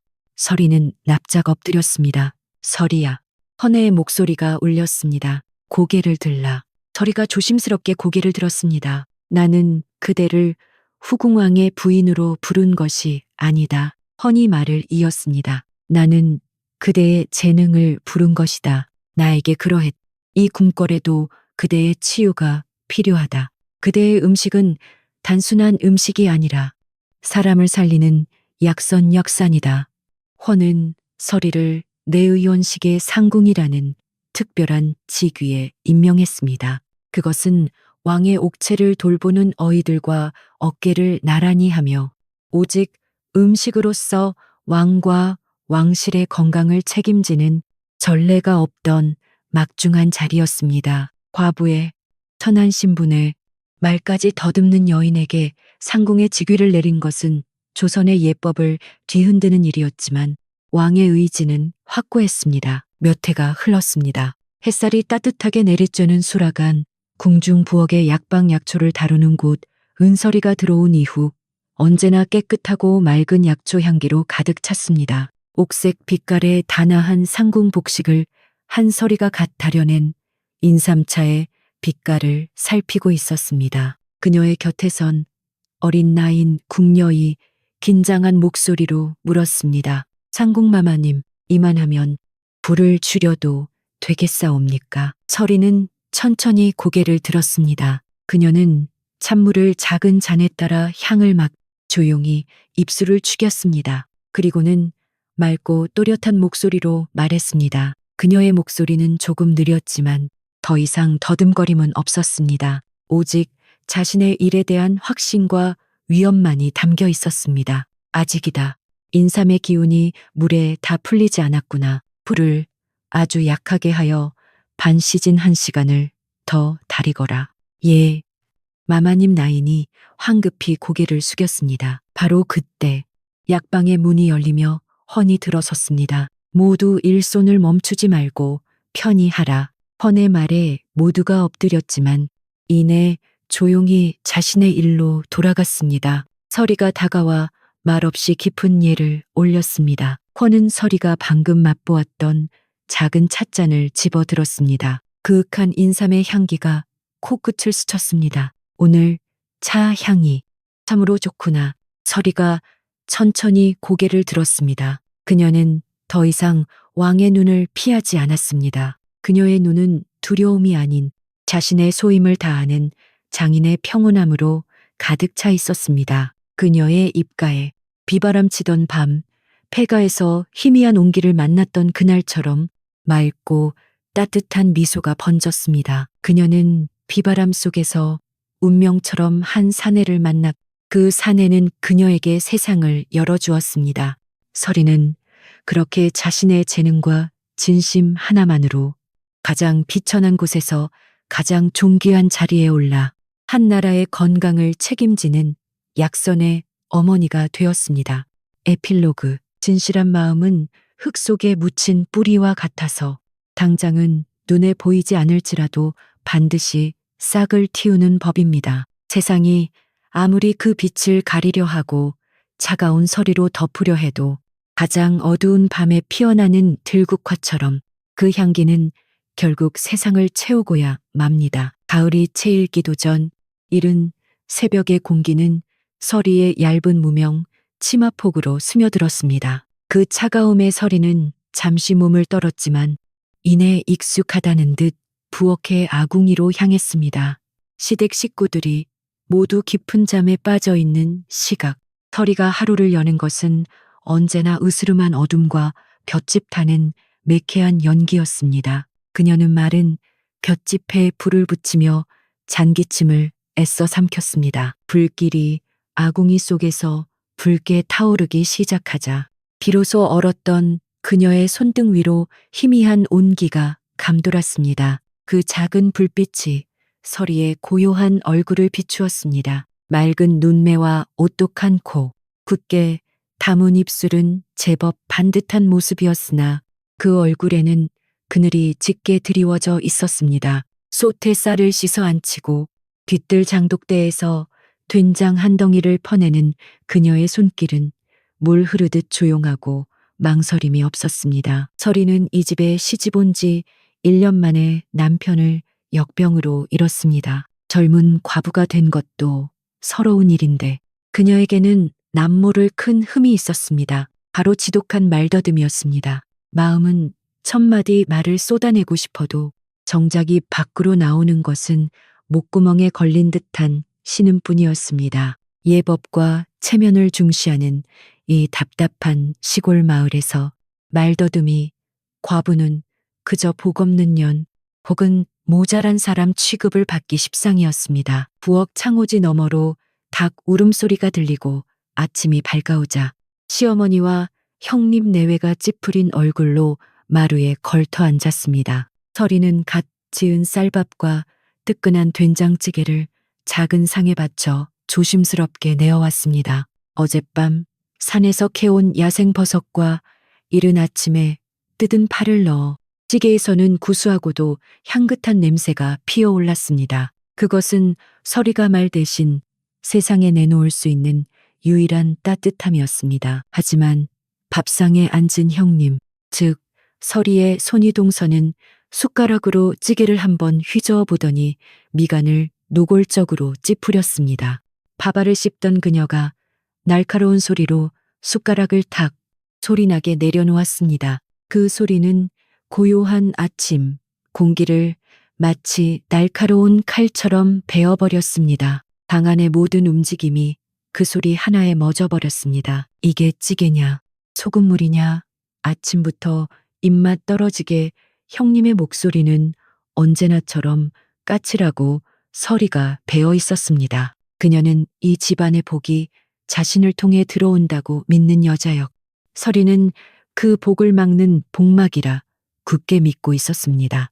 시어머니는 못마땅한 듯 혀를 찼지만 아무 말도 하지 않았고 시아주버니는 그저 묵묵히 밥만 퍼 넣었습니다. 서리의 어깨가 움츠러들었습니다. 그녀는 분명 간을 보았. 짜지 않게 정성을 다했습니다. 저는 분명 서리는 무언가 해명을 하려 애썼습니다. 하지만 급한 마음에 목소리는 더욱 엇나가고 말은 입안에서만 맴돌 뿐 밖으로 나오지 못했습니다. 그녀의 얼굴이 붉게 달아올랐 눈에는 뜨거운 것이 차올랐습니다. 그 모습을 본 형님이 보란 듯이 비웃음을 터뜨렸습니다. 쯧쯧 저걸 보게 말도 못해 하는 일이라고는 밥죽 내는 것밖에 없고 네가 이 집에 들어온 뒤로 되는 일이 하나도 없다. 그놈의 역병도 네가 끌고 온 게야. 그것은 서리의 가슴에 매일같이 밝히는 비수와도 같은 말이었습니다. 그녀는 더 이상 아무 말도 하지 못하고 고개를 푹 숙였습니다. 뜨거운 눈물 한 방울이 마루 끝에 놓인 그녀의 식은 밥그릇 위로 툭 떨어졌습니다. 서리는 그 눈물을 밥과 함께 억지로 삼켜냈습니다. 지리산의 가을 아침은 그렇게 소리 없는 설움과 함께 밝아오고 있었습니다. 그녀는 자신의 신세를 탓하며 그저 이 지독한 하루가 빨리 지나가기만을 속으로 빌 뿐이었습니다. 그렇게 서리가 죽은 듯이 숨죽여 지낸 여름이었습니다. 지리산의 여름은 가마솥처럼 끓어올랐습니다. 며칠째 비 한 방울 내리지 않는 하늘 아래 흙먼지 날리는 마당은 숨이 턱턱 막힐 지경이었습니다. 마른 바람이 불 때마다 지프로 엮은 처마 끝이 바스락거리며 금방이라도 부서질 듯 했습니다. 집안의 유일한 재산이자 식구들의 목숨줄이나 다름없는 늙은 암소 한 마리가 이 지독한 더위에 그만 혀를 길게 빼물고 쓰러지고 말았습니다. 나. 서리가 새벽에 쇠죽을 쑤어 여물통에 부어주려다 그 모습을 발견하고는 기겁하여 소의 등을 두드렸습니다. 하지만 소는 거친 숨만 몰아쉴 뿐 내 다리를 버둥거리다 이내 쭉 늘어졌습니다. 그 소리에 놀라 뛰쳐나온 형님 내외와 시어머니의 얼굴이 하얗게 질렸습니다. 용하다는 의원을 부를 돈도 뾰족한 수도 없었습니다. 그저 시원한 물을 떠다 주둥이에 부어주고 서리가 급히 뒷산에서 해열작용이 있는 풀을 찧어다 먹여보려 애썼지만 소용없었습니다. 그날 오후 하늘이 갑자기 시커먼 구름으로 뒤덮였습니다. 대낮인데도 밤처럼 어두워지더니 이윽고 하늘이 찢어지는 듯한 천둥 소리와 함께 장대비가 쏟아지기 시작했습니다. 그것은 가뭄을 해결하는 단비가 아니었습니다. 세상을 집어삼킬 듯한 폭우였습니다. 그리고 바로 그때 외양간에서 끔찍한 울음소리를 내지르던 소가 마침내 숨을 거두었습니다. 모든 것이 한순간에 일어난 일이었습니다. 아이고, 아이고, 내 팔자야. 형님이 마당으로 쏟아지는 빗줄기 속으로 뛰쳐나가며 머리를 풀어헤치고 곡을 하기 시작했습니다. 그녀의 절망은 이내 끓어오르는 분노가 되어 멍하니 서 있는 서리에게로 향했습니다. 전연이다. 저 발 들일 때부터 재수없던 년 전연이 우리 소를 잡아먹었다. 저게 바로 복막이라는 증거다. 형님의 삿대질은 빗소리를 뚫고 서리의 뺨을 때리는 것처럼 날카로웠습니다. 당장 전연을 내쫓지 않으면 이 집안 다 망하게 생겼어. 전연의 살샷이 우리 소를 죽인 게야. 미신에 맹목적으로 사로잡힌 형님의 광기 어린 외침에 이미 이성을 잃은 시어머니와 시아 주번이도 고개를 끄덕였습니다. 그들은 재산을 잃은 슬픔보다 닥쳐올 불행에 대한 공포가 더 컸습니다. 설이야. 아니, 애미야. 네가 이 집을 좀 나가줘야겠. 이건 우리도 어쩔 수가 없. 시어머니가 끝내 고개를 돌리며 말했습니다. 설이는 아무 말도 하지 못했습니다. 아니, 할 수 없었습니다. 아니, 니다. 저는 변명하려 했지만 공포와 절망에 휩싸인 목구멍은 더욱 꽉 막혀버렸습니다. 형님이 달려들어 서리의 머리채를 휘어잡고 대문 밖으로 끌어냈습니다. 이 재수없는 년, 다시는 이 집 문턱 넘어올 생각 마라. 서리는 얇은 저고리치마, 차림 그대로 쏟아지는 빗속으로 내동댕 잊혀졌습니다. 쿵 하고 굳게 닫히는 대문 소리는 그녀가 세상과 연결된 마지막 끈이 끊어지는 소리 같았습니다. 서리는 비바람이 몰아치는 흙탕길 위에 주저앉았습니다. 눈물인지 빗물인지 모를 것이 뺨을 타고 흘러내렸습니다. 어디로 가야 할까? 아무 생각도 나지 않았습니다. 그저 이대로 죽는 것인가 싶었습니다. 하지만 이대로 죽기에는 너무나 억울했습니다. 그녀는 비틀거리며 일어났습니다. 정처 없이 걷던 그녀의 발길은 어느새 마을을 벗어나 깊은 산길로 향하고 있었습니다. 한치 앞도 보이지 않는 어둠 속에서 번개가 칠 때마다 흉측하게 뒤틀린 소나무들이 그림자처럼 나타났다 사라졌습니다. 그녀는 진흙탕에 넘어지고 뾰족한 나뭇가지에 살이 찢겨나갔지만 멈출 수 없었습니다. 추위와 공포에 온몸이 사시나무 떨듯 떨려왔습니다. 바로 그때 저 멀리 숲속 깊은 곳에서 희미한 불빛 하나가 깜빡이는 것을 보았습니다. 귀신, 서리는 순간 겁에 질렸습니다. 그곳은 마을 사람들이 귀신 나오는 집이라 부르며 얼씬도 하지 않는 오래된 벼런 배륜이었습니다. 양반 가문이 쓰던 곳이라는데 언젠가부터 흉흉한 소문이 돌며 폐가가 된 곳이었습니다. 하지만 지금 서리에게는 귀신보다 당장 얼어 죽을 추위와 쏟아지는 비가 더 무서웠습니다. 그녀는 남은 힘을 다해 그 불빛을 향해 걸어갔습니다. 다 쓰러져가는 행랑채를 지나 안으로 들어서자 놀랍게도 본체에 닫힌 방문 틈으로 불빛이 새어 나오고 있었습니다. 서리는 망설이다가 죽을 힘을 다해 문고리를 잡았습니다. 누구, 십니까? 그녀의 목소리는 빗소리에 묻혀 거의 들리지 않았습니다. 그녀는 조심스럽게 문을 열었습니다. 방 안에는 먼지가 자욱했고 한쪽 구석에 놓인 등잔불이 위태롭게 흔들리고 있었습니다. 방 한가운데에는 한 사내가 이불을 덮은 채 누워 있었는데 창백한 얼굴로 거친 기침을 토해내고 있었습니다. 그 옆에는 백발이 성성한 노인 한 명이 안절부절 못하며 젖은 수건으로 사내의 이마를 닦아주고 있었습니다. 그들은 폭우를 피해 이곳에 잠시 머무르려다 사내의 지병이 도진 듯 했습니다. 서리의 젖은 행색을 본 노인이 화들짝 놀라며 소리쳤습니다. 뉘신데 함부로 들어오는 게요. 죄송 합니다. 비가 너무 와서 서리가 떨며 말했습니다. 노인은 경계했지만 쓰러질 듯한 서리의 모습과 밖의 빗소리를 번갈아 보더니 한숨을 내쉬었습니다. 바로 그때 누워있던 사내가 고통스러운 신음과 함께 다시 격렬한 기침을 쏟아냈습니다. 그의 이마는 불덩이 같았습니다. 도련님, 정신 차리십시오.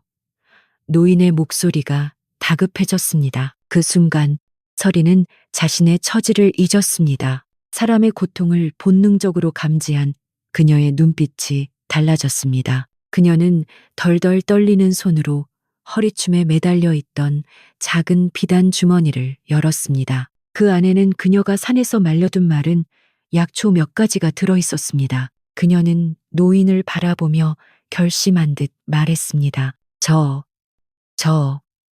혹시 부엌이 노인이 멍하니 고개를 끄덕이자 서리는 망설임 없이 일어나 밖으로 나갔습니다. 그녀는 쏟아지는 비를 뚫고 벼런 뒤뜰로 달려가 어둠 속에서도 익숙하게 깨신 몇 장과 생강뿌리를 캐냈습니다. 먼지 쌓인 부엌에서 솥을 찾아씩 불을 지폈습니다. 비에 젖은 몸이었지만 아궁이 앞에 앉은 그녀의 손길은 놀랍도록 침착하고 빨랐습니다. 잠시 후 서리는 뜨거운 김이 오르는 깨십죽 한 그릇과 생강차 한 사발을 들고 방으로 돌아왔습니다. 부수하면서도 알싸한 향기가 곰팡내 나던 방 안을 채웠습니다. 노인이 의심 반, 기대 반으로 그것을 받아들고 사내에게 천천히 흘려넣었습니다. 뜨거운 죽과 차가 목구멍을 넘어가자 사내의 격렬했던 기침이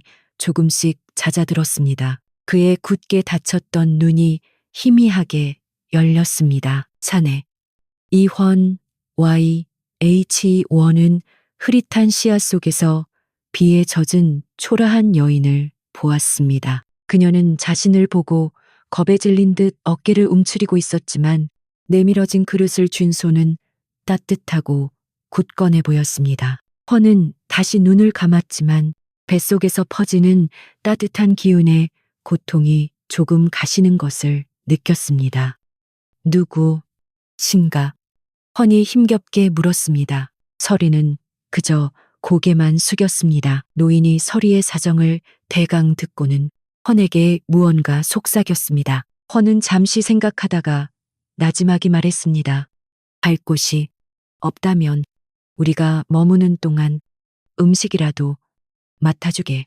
그것은 허락이었습니다. 폭풍우가 몰아치던 그 밤, 버려진 벼런에서 세상에서 가장 외로운 두 영혼은 그렇게 운명처럼 마주쳤습니다. 서리는 차가운 마룻바닥에 엎드려 자신을 구해준 생강의 알싸한 향기를 맡으며 처음으로 안도의 숨을 내쉬었습니다. 벼런에서 지내게 된 서리의 날들은 고요했습니다.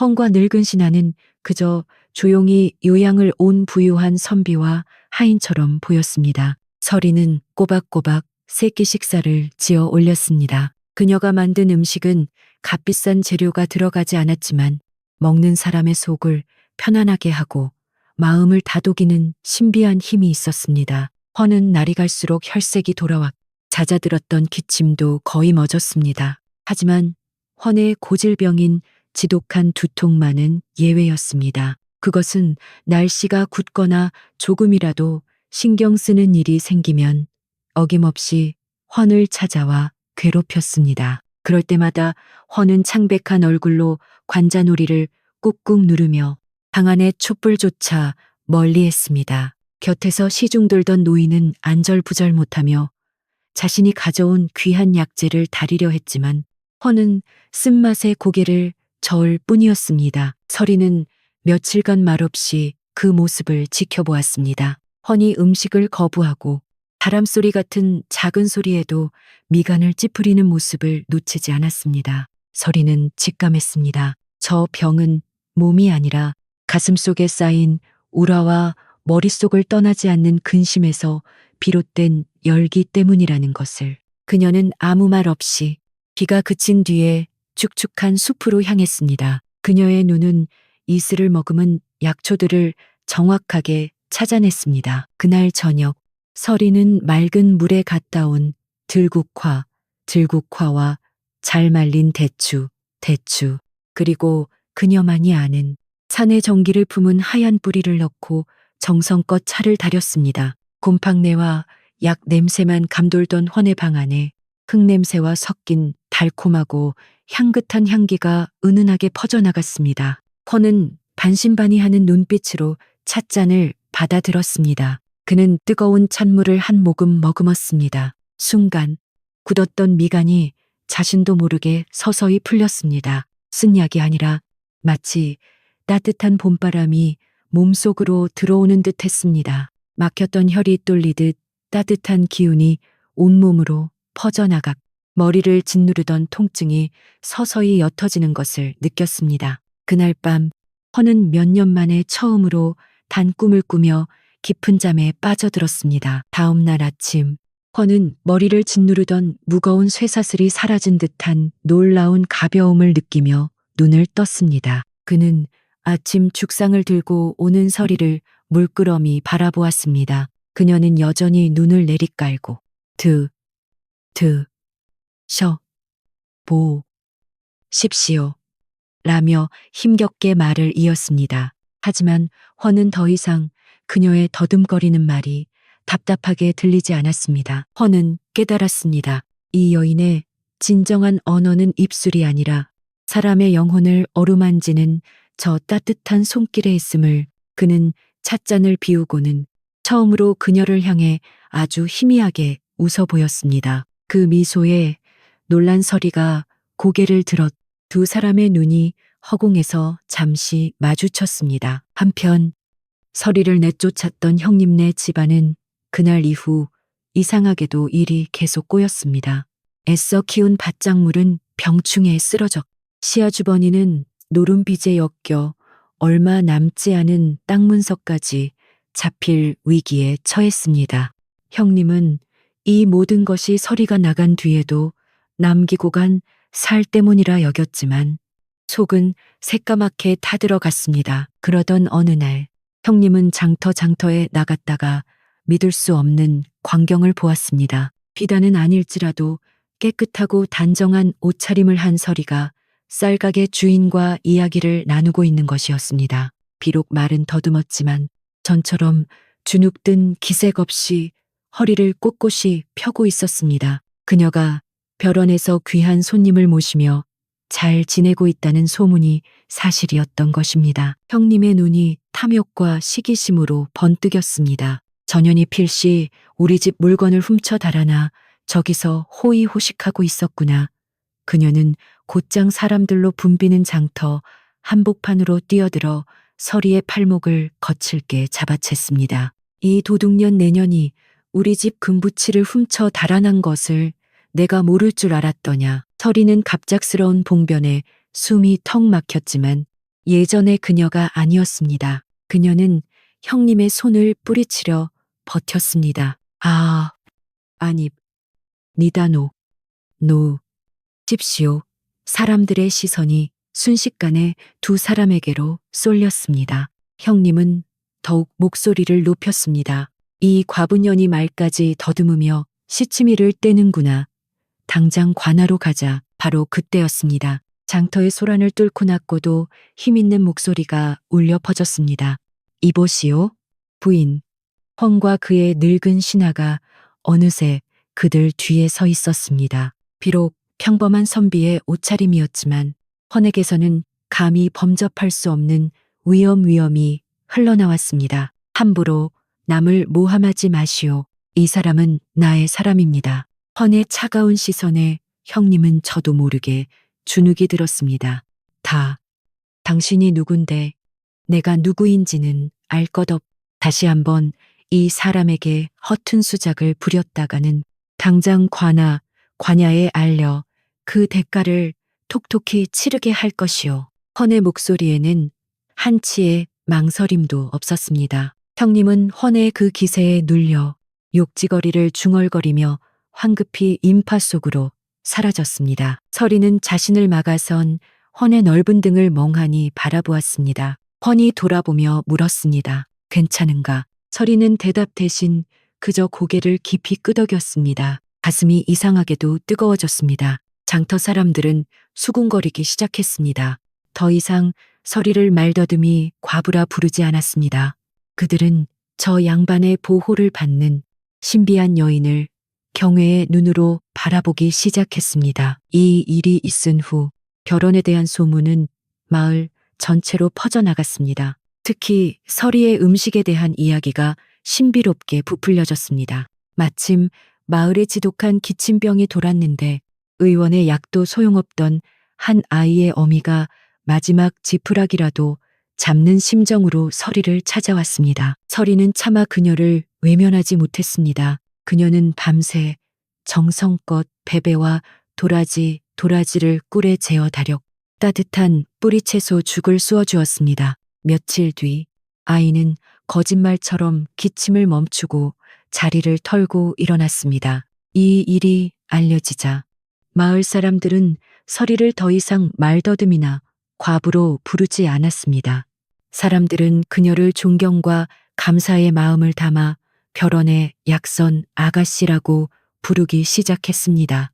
서리는 난생 처음 받아보는 따뜻한 시선과 고맙다는 인사에 어쩔 줄 몰라 했습니다. 그녀는 자신의 손을 내려다보았습니다. 늘 천대받 볼품없던 이 손이 누군가를 살릴 수도 있다는 사실을 처음 깨달았습니다. 그녀의 굽었던 등이 조금 더 펴졌고 약초를 캐러 가는 길에 자신도 모르게 작은 흥얼거림이 새어나왔습니다. 운명의 수레바퀴는 가장 느리게 도는 듯 보이지만 가장 정확하게 제자리로 돌아오는 법입니다.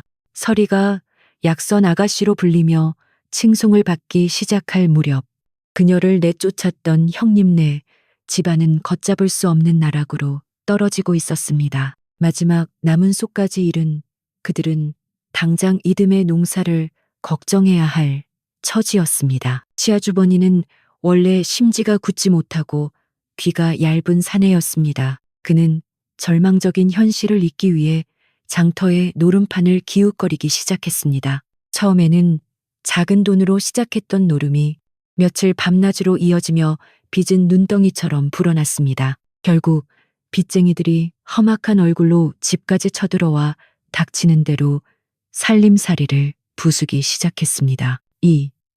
이보시오들 당장 갚을 돈은 없소.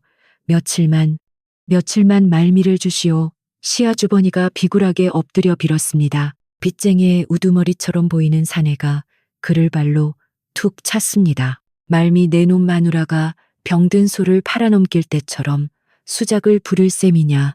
그깟 푼돈으로 이 빚을 다 갚을 수 있을 것 같아. 순간 엎드려 있던 시아주버니의 귀에 병든 소를 팔아넘겨 라는 말이 비수처럼 꽂혔습니다. 그게 무슨 소리요? 빚쟁이는 어이없다는 듯 코웃음을 쳤습니다. 아직도 모르는 게야.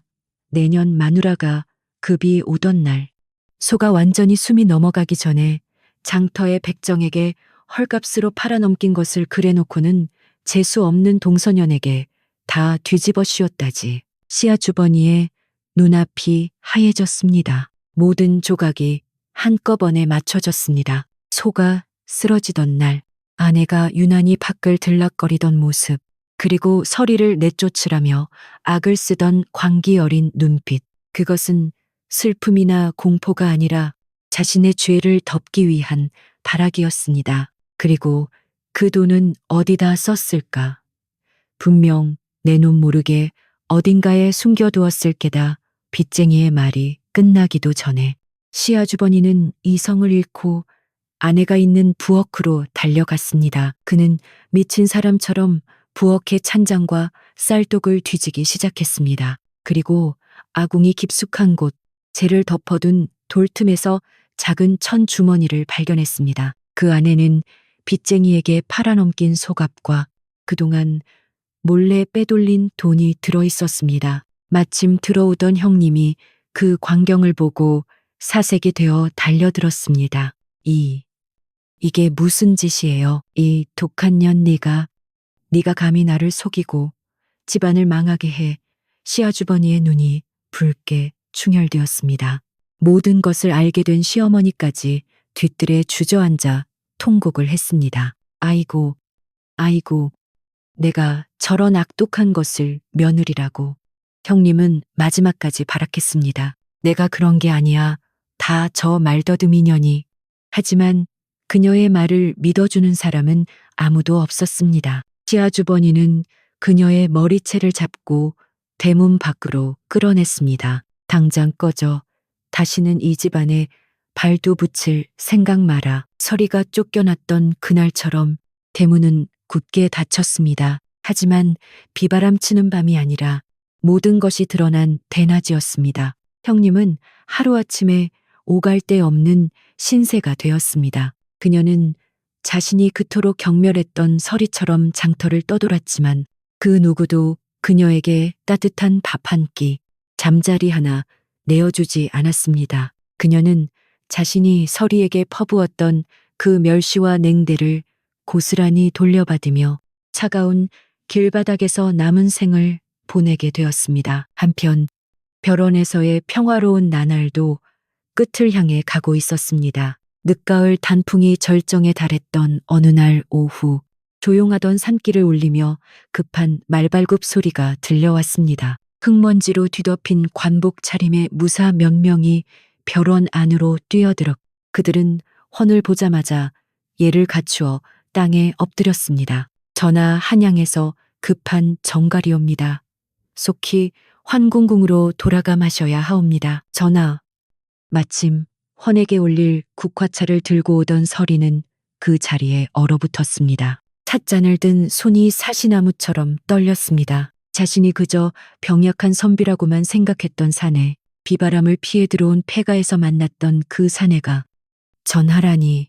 헌의 표정은 순식간에 변했습니다. 그동안의 병약하고 지친 기색은 온데간데 없 차갑고 위험 있는 군주의 얼굴이 드러났습니다. 그는 급히 전가를 읽어내린 뒤 굳은 얼굴로 일어섰습니다. 곁에 있던 늙은 신하가 그는 사실 왕을 가장 가까이에서 모시는 상선 내관이었습니다. 창백하게 굳어버린 서리에게 다가와 조용히 말했습니다. 무례를 용서하시오. 어서. 주군께 예를 갖추시오. 서리는 자기도 모르게 찻쟁반을 떨어뜨렸습니다. 쨍그랑 하는 소리와 함께 찻잔이 박살났습니다. 그녀는 황급히 바닥에 엎드려 머리를 조아렸습니다. 감히 고개를 들 수 없었습니다.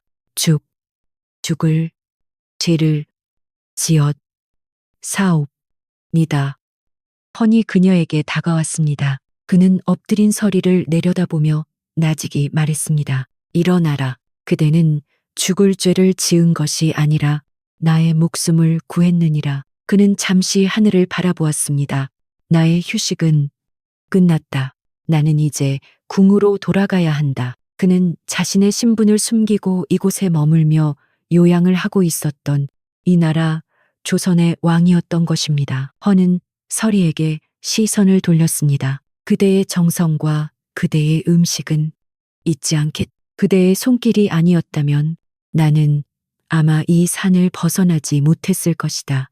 그 말을 남기고 헌은 자신을 따르는 무사들과 함께 폭풍처럼 별원을 떠났습니다. 헌이 떠난 별원은 다시 폐가처럼 텅 비어버렸습니다. 서리는 깨진 찻잔 조각이 흩어진 마루에 망연자실하게 앉아 있었습니다. 폭풍 우 같던 만남, 그리고 폭풍 우 같던 이별이었습니다. 그녀는 다시 혼자가 되었지만 이상하게도 예전처럼 절망스럽지는 않았습니다. 한양, 즉 수도로 돌아온 왕헌은 다시 숨가쁜 정무 정치적인 일에 휩싸였습니다. 화려한 궁궐, 산의 진미가 가득한 수라상, 머리를 조아리는 수많은 신하들. 하지만 그 무엇도 헌의 마음을 채우지 못했습니다. 그는 기름지고 자극적인 수라상 앞에서 지리산의 그 맑은 들국화차와 담백한 죽 한 그릇을 그리워했습니다. 밤늦도록 정무를 살피다 보면 어김없이 지끈거리며 두통이 시작되었습니다. 내의원, 궁중병원에 어이들이 온갖 귀한 약재를 올렸지만 허는 그것들을 밀어냈습니다. 그는 깨달았습니다. 자신의 병은 약으로 고치는 것이 아니라 정성으로 다스려야 한다는 것을. 그리고 이 궁궐에 가장 필요한 것 역시 화려한 말이나 값비싼 약재가 아니라 서리의 손길에 담겨 있던 그 꾸밈 없는 진심이라는 것을.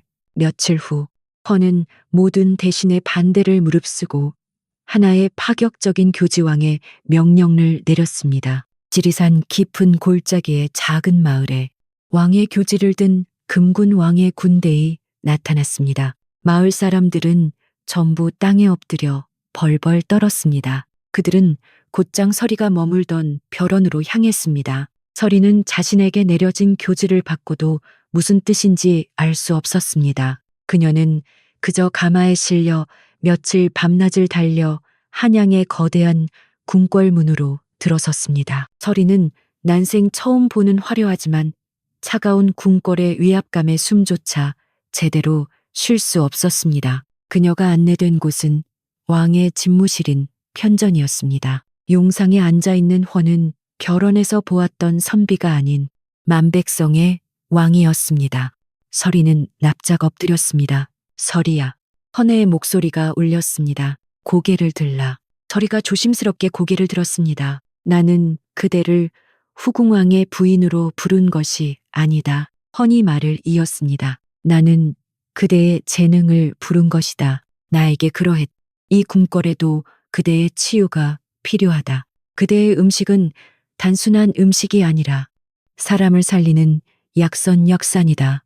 헌은 서리를 내의원식의 상궁이라는 특별한 직위에 임명했습니다. 그것은 왕의 옥체를 돌보는 어이들과 어깨를 나란히 하며 오직 음식으로서 왕과 왕실의 건강을 책임지는 전례가 없던 막중한 자리였습니다. 과부의 천한 신분의 말까지 더듬는 여인에게 상궁의 직위를 내린 것은 조선의 예법을 뒤흔드는 일이었지만 왕의 의지는 확고했습니다. 몇 해가 흘렀습니다. 햇살이 따뜻하게 내리쬐는 수라간 궁중 부엌의 약방약초를 다루는 곳 은서리가 들어온 이후 언제나 깨끗하고 맑은 약초 향기로 가득 찼습니다. 옥색 빛깔의 단아한 상궁 복식을 한서리가 갓 다려낸 인삼차의 빛깔을 살피고 있었습니다. 그녀의 곁에선 어린 나인 궁녀이 긴장한 목소리로 물었습니다. 상궁마마님, 이만하면 불을 줄여도 되겠사옵니까? 서리는 천천히 고개를 들었습니다. 그녀는 찬물을 작은 잔에 따라 향을 막 조용히 입술을 축였습니다. 그리고는 맑고 또렷한 목소리로 말했습니다. 그녀의 목소리는 조금 느렸지만 더 이상 더듬거림은 없었습니다. 오직 자신의 일에 대한 확신과 위엄만이 담겨 있었습니다. 아직이다. 인삼의 기운이 물에 다 풀리지 않았구나. 불을 아주 약하게 하여 반 시즌 1시간을 더 다리거라. 예. 마마님 나인이 황급히 고개를 숙였습니다. 바로 그때 약방의 문이 열리며 헌이 들어섰습니다. 모두 일손을 멈추지 말고 편히 하라. 헌의 말에 모두가 엎드렸지만 이내 조용히 자신의 일로 돌아갔습니다. 서리가 다가와 말없이 깊은 예를 올렸습니다. 헌은 서리가 방금 맛보았던 작은 찻잔을 집어들었습니다. 그윽한 인삼의 향기가 코끝을 스쳤습니다. 오늘 차 향이 참으로 좋구나. 서리가 천천히 고개를 들었습니다. 그녀는 더 이상 왕의 눈을 피하지 않았습니다. 그녀의 눈은 두려움이 아닌 자신의 소임을 다하는 장인의 평온함으로 가득 차 있었습니다. 그녀의 입가에 비바람치던 밤, 폐가에서 희미한 온기를 만났던 그날처럼 맑고 따뜻한 미소가 번졌습니다. 그녀는 비바람 속에서 운명처럼 한 사내를 만나 그 사내는 그녀에게 세상을 열어주었습니다. 서리는 그렇게 자신의 재능과 진심 하나만으로 가장 비천한 곳에서 가장 존귀한 자리에 올라 한 나라의 건강을 책임지는 약선의 어머니가 되었습니다. 에필로그. 진실한 마음은 흙 속에 묻힌 뿌리와 같아서 당장은 눈에 보이지 않을지라도 반드시 싹을 틔우는 법입니다. 세상이 아무리 그 빛을 가리려 하고 차가운 서리로 덮으려 해도 가장 어두운 밤에 피어나는 들국화처럼 그 향기는 결국 세상을 채우고야 맙니다.